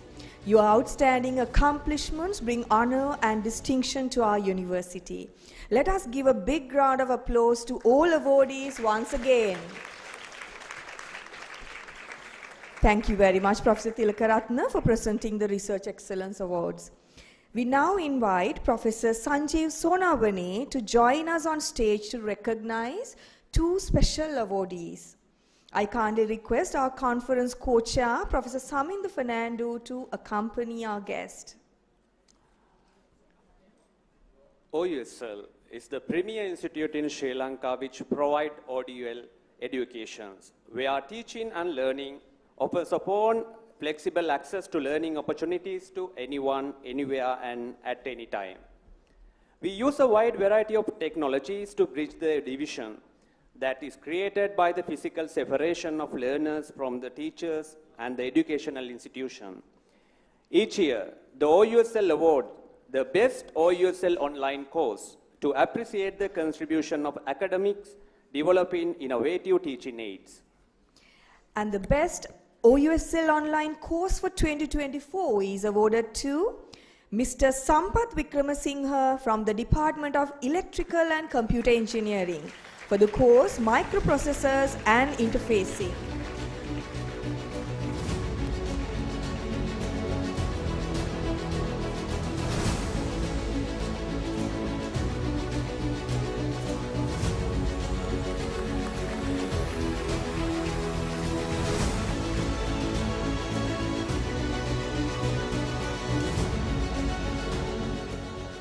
The Open University of Sri Lanka is committed to excellence, not in just research, but also in delivering quality education through modern means.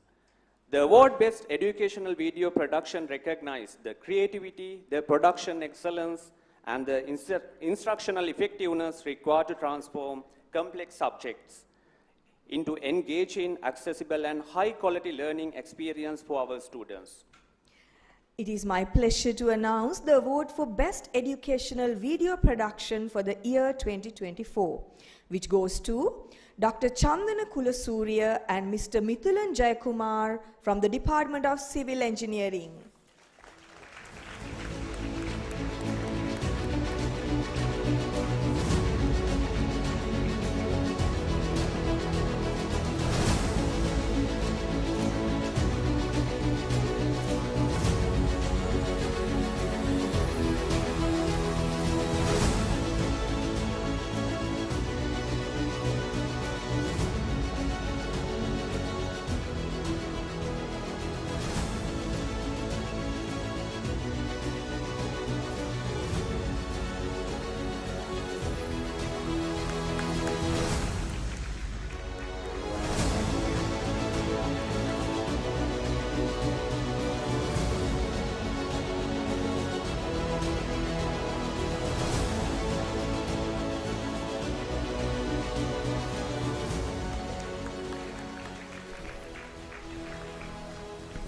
Thank you, Professor Sanjeev, for gracing the award ceremony.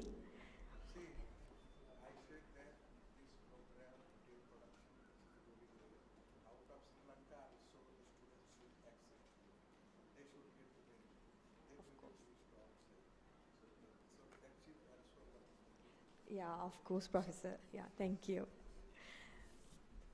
Now we cordially invite His Excellency Dr. Purna Bahadur Nepali to join us on stage to recognize a few outstanding students for their exceptional achievements.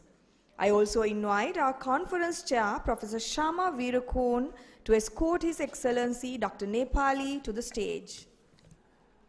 The doctorate curriculum is a special sessions that provides an inspiring platform for doctoral candidates to present their ongoing research and receive constructive and valuable feedback from expert reviewers and the academic mentors.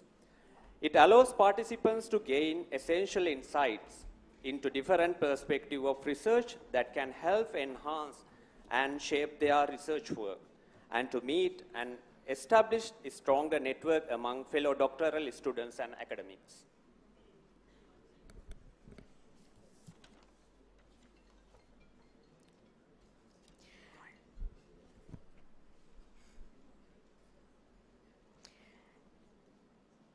And the winner of doctoral colloquium for the year 2025 is Miss H.P.S. Jayapala of the Open University of Sri Lanka.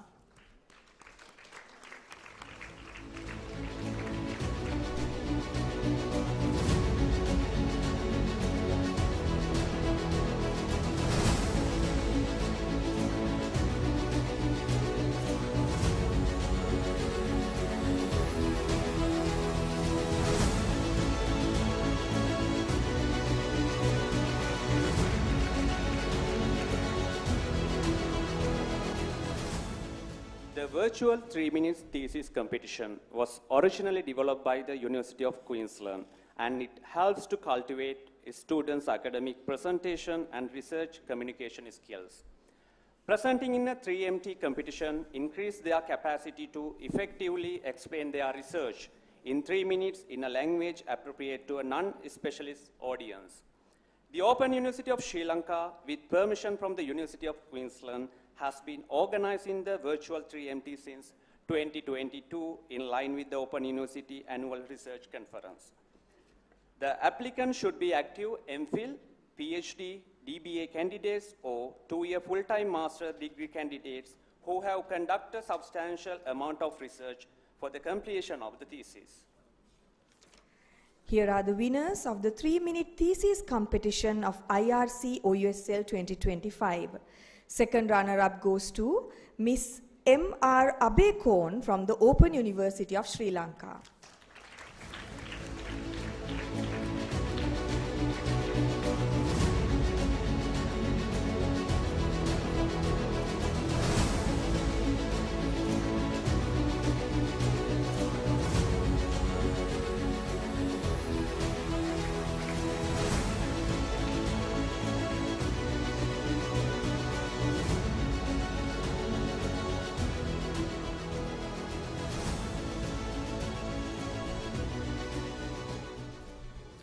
First runner-up goes to Miss B.A.R.R. Aryaratna from the University of Colombo.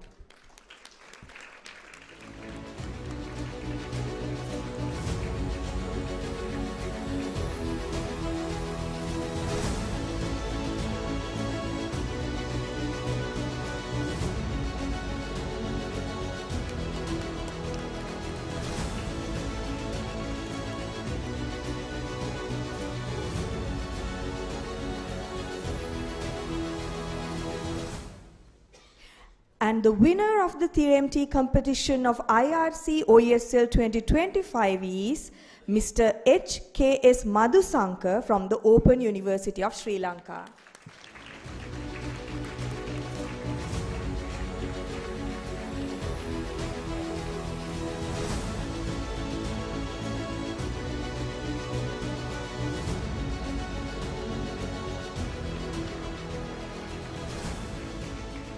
Thank you very much, Your Excellency, for handling over the awards. Let us now look at the award-winning presentation of the 3MT competition.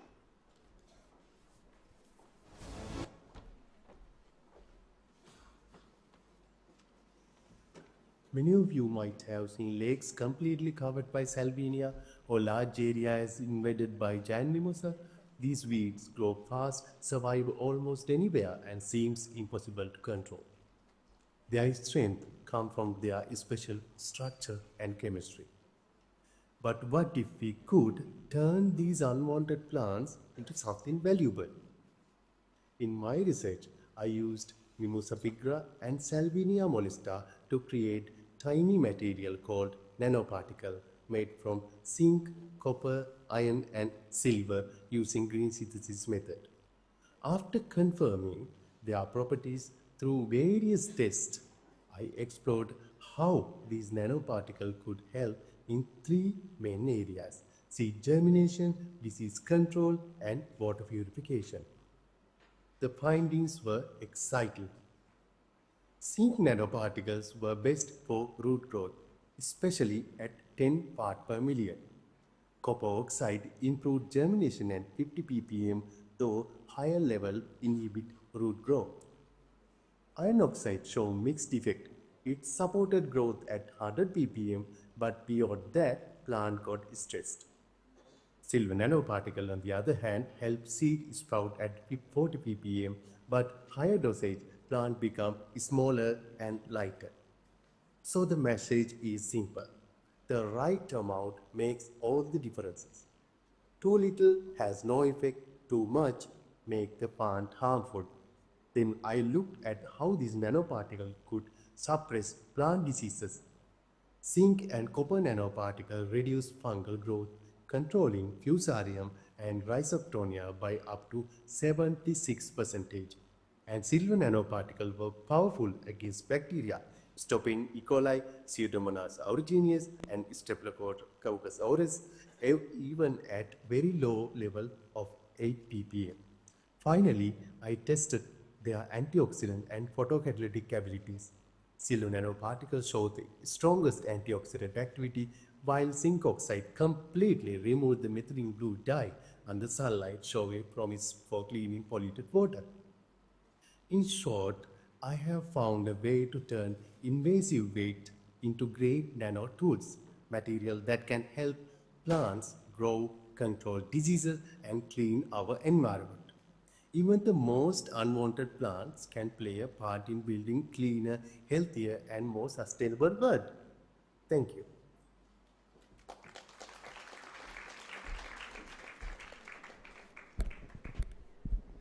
We extend our heartfelt congratulations to all the award winners and competition winners. Your dedication, creativity, and hard work have truly set you apart, and we are thrilled to be celebrating your outstanding achievements. Your research and innovative contributions are not only a testament to your commitment, but also a source of inspiration for the entire community. Congratulations once again, and may this be the beginning of many more accomplishments in your journey. I would now like to cordially invite our chief guest, Senior Professor PMC Tilakaratna, to once again grace the stage and officially launch the conference proceedings book of IRC OUSL 2025. I also warmly invite Professor Saminda Fernando, co-chair of the organizing committee, to accompany our chief guest. This book is a comprehensive compilation of the invaluable research, insights, and innovations presented here, all focusing on our shared goal, inspiring minds and shaping the future through innovations. This collection not only highlights the pioneering work of our distinguished speakers and contributors, but also serve as a resource for future research and collaboration. Each paper and presentation contained within these pages reflect the hard work, commitment of scholars, practitioners, and innovators from around the world coming together to address some of the most pressing challenges we face. We hope this proceedings book will inspire further exploration, innovation, and progress. Congratulations and thank you to everyone whose work has been included, and may this publication serve as a lasting record of the strides we are making towards a better tomorrow.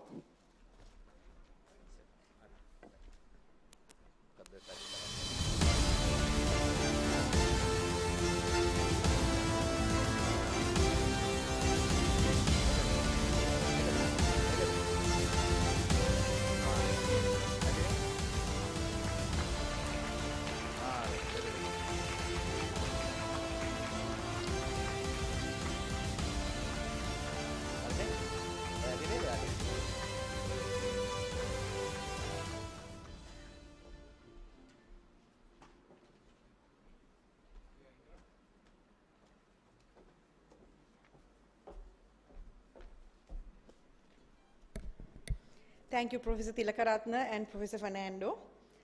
As we conclude this inauguration ceremony, I would like to thank everyone who has contributed in making this event a success. From our distinguished guests of honor and our dedicated organizers, your efforts have set a strong foundation for the engaging sessions ahead. To formally conclude this ceremony, it is my pleasure to invite Dr. Utpala Premaratna, the co-chair.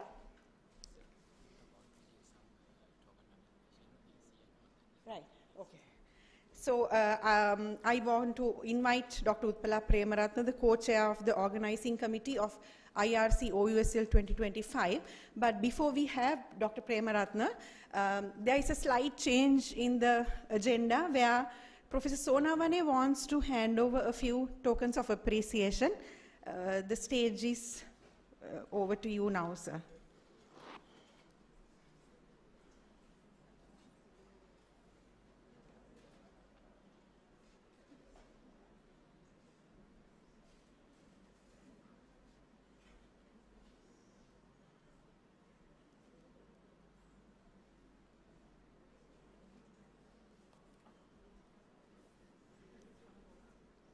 So would you like to say something before?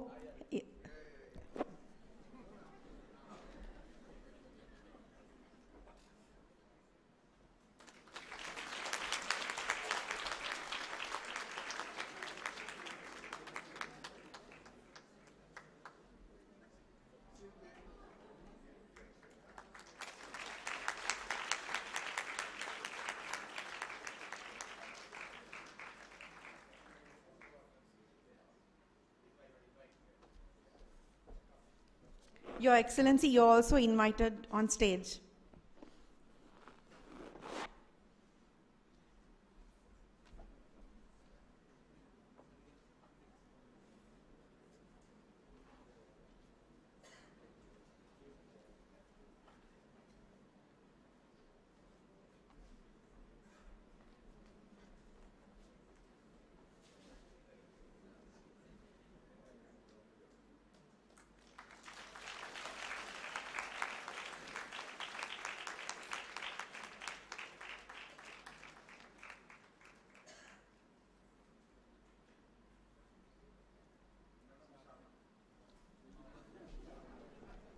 And of course, finally, the chairperson of IRC OUSL 2025, Professor Shama Virakol.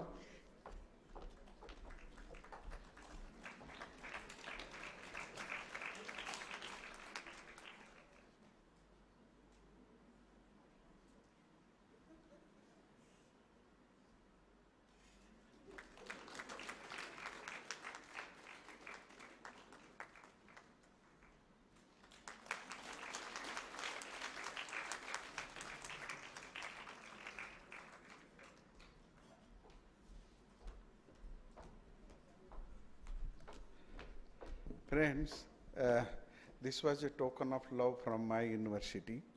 The shawl is indicating the logo of university, and there is a written in Marathi, Jnanaganga Gharogheri, means knowledge at your doorstep.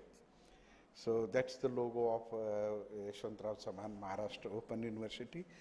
And the artisans, these are all the tribals, made by the tribals.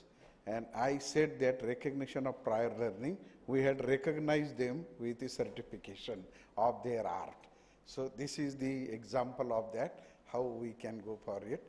And this is the Indian traditional, the tribal art. So that as a token of love, I said that it is indicative to the Vice Chancellor, our chief guest, and who is shouldering the responsibility of this. Thank you for accepting it. Thank you very much, Professor Sonavane, for your extremely thoughtful gesture. Back to the agenda, and I invite Dr. Utpala Premaratna to deliver the vote of thanks.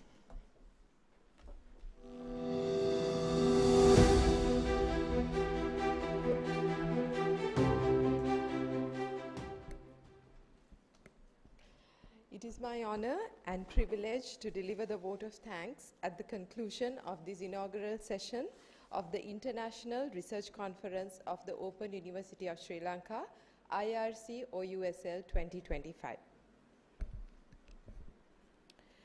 On behalf of the organizing committee, I extend our deepest gratitude to the chief guest, Senior Professor PMC Tilakaratne, the Vice Chancellor of the Open University of Sri Lanka, for gracing the inauguration ceremony of IRC OUSL 2025. Thank you, sir. The chief guest, His Excellency Dr. Purna Bahadur Nepali, the Ambassador of Nepal to Sri Lanka. Thank you for gracing this occasion and setting the tone for what promises to be an intellectually enriching journey. Thank you, sir. The guest of honor, Professor Sanjeev Sonawan, the Vice Chancellor of Yashwantrao Chavan Maharashtra Open University of India. Your presence and insights have added immense value to this gathering. Thank you very much, sir. Special thanks and sincere appreciation goes to Director Research, our very own Senior Professor, Shyama Veerakon. We appreciate her dedication, commitment, patience, support, and guidance extended throughout. Thank you, dear Madam. Congratulations to authors and the presenters. Thank you for submitting your innovative research findings to IRC OUSL 2025. We extend our heartfelt thanks to the dedicated team conveners, reviewers, language editors, session chairpersons, and the teams of evaluators at the 3MT competition and the doctoral colloquium. Thank you so much for the collectiveness and the diligent efforts contributed to sustain the quality and academic rigor of this conference. A special note of thanks goes to our academic partner Emerald Publishing for their collaboration and commitment. We extend our sincere appreciation to the compeers of the inauguration ceremony and to the graceful performers for making this event extra special and entertaining. We gratefully acknowledge the contributions from the IRC OUSL 2025 Working Group, teams from the IT Division, team from CRC, staff at the Research Unit, and the talented staff at the Center for Education Technology and Media SETME for their contributions and the unwavering support throughout.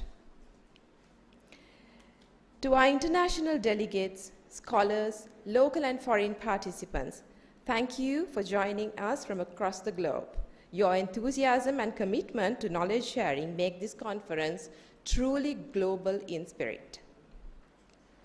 As we look ahead to the next 2 days, filled with keynote speeches, technical sessions, and panel discussions, we are excited to share knowledge across disciplines and to create a dynamic flow of insights that transcends geography and culture.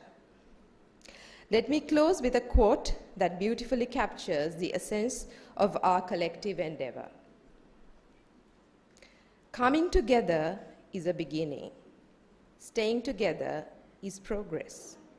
And working together is success, by Henry Ford. Thank you once again, and let the conference begin with curiosity, collaboration, and courage. Have a pleasant evening. Thank you. With that, we officially conclude the inauguration ceremony of IRC OUSL 2025. We would like to invite all the participants to join us for refreshments, which will be served downstairs shortly. But meanwhile, I kindly ask everyone to remain seated until our distinguished guests are escorted out by our organizing committee. Thank you and have a wonderful evening.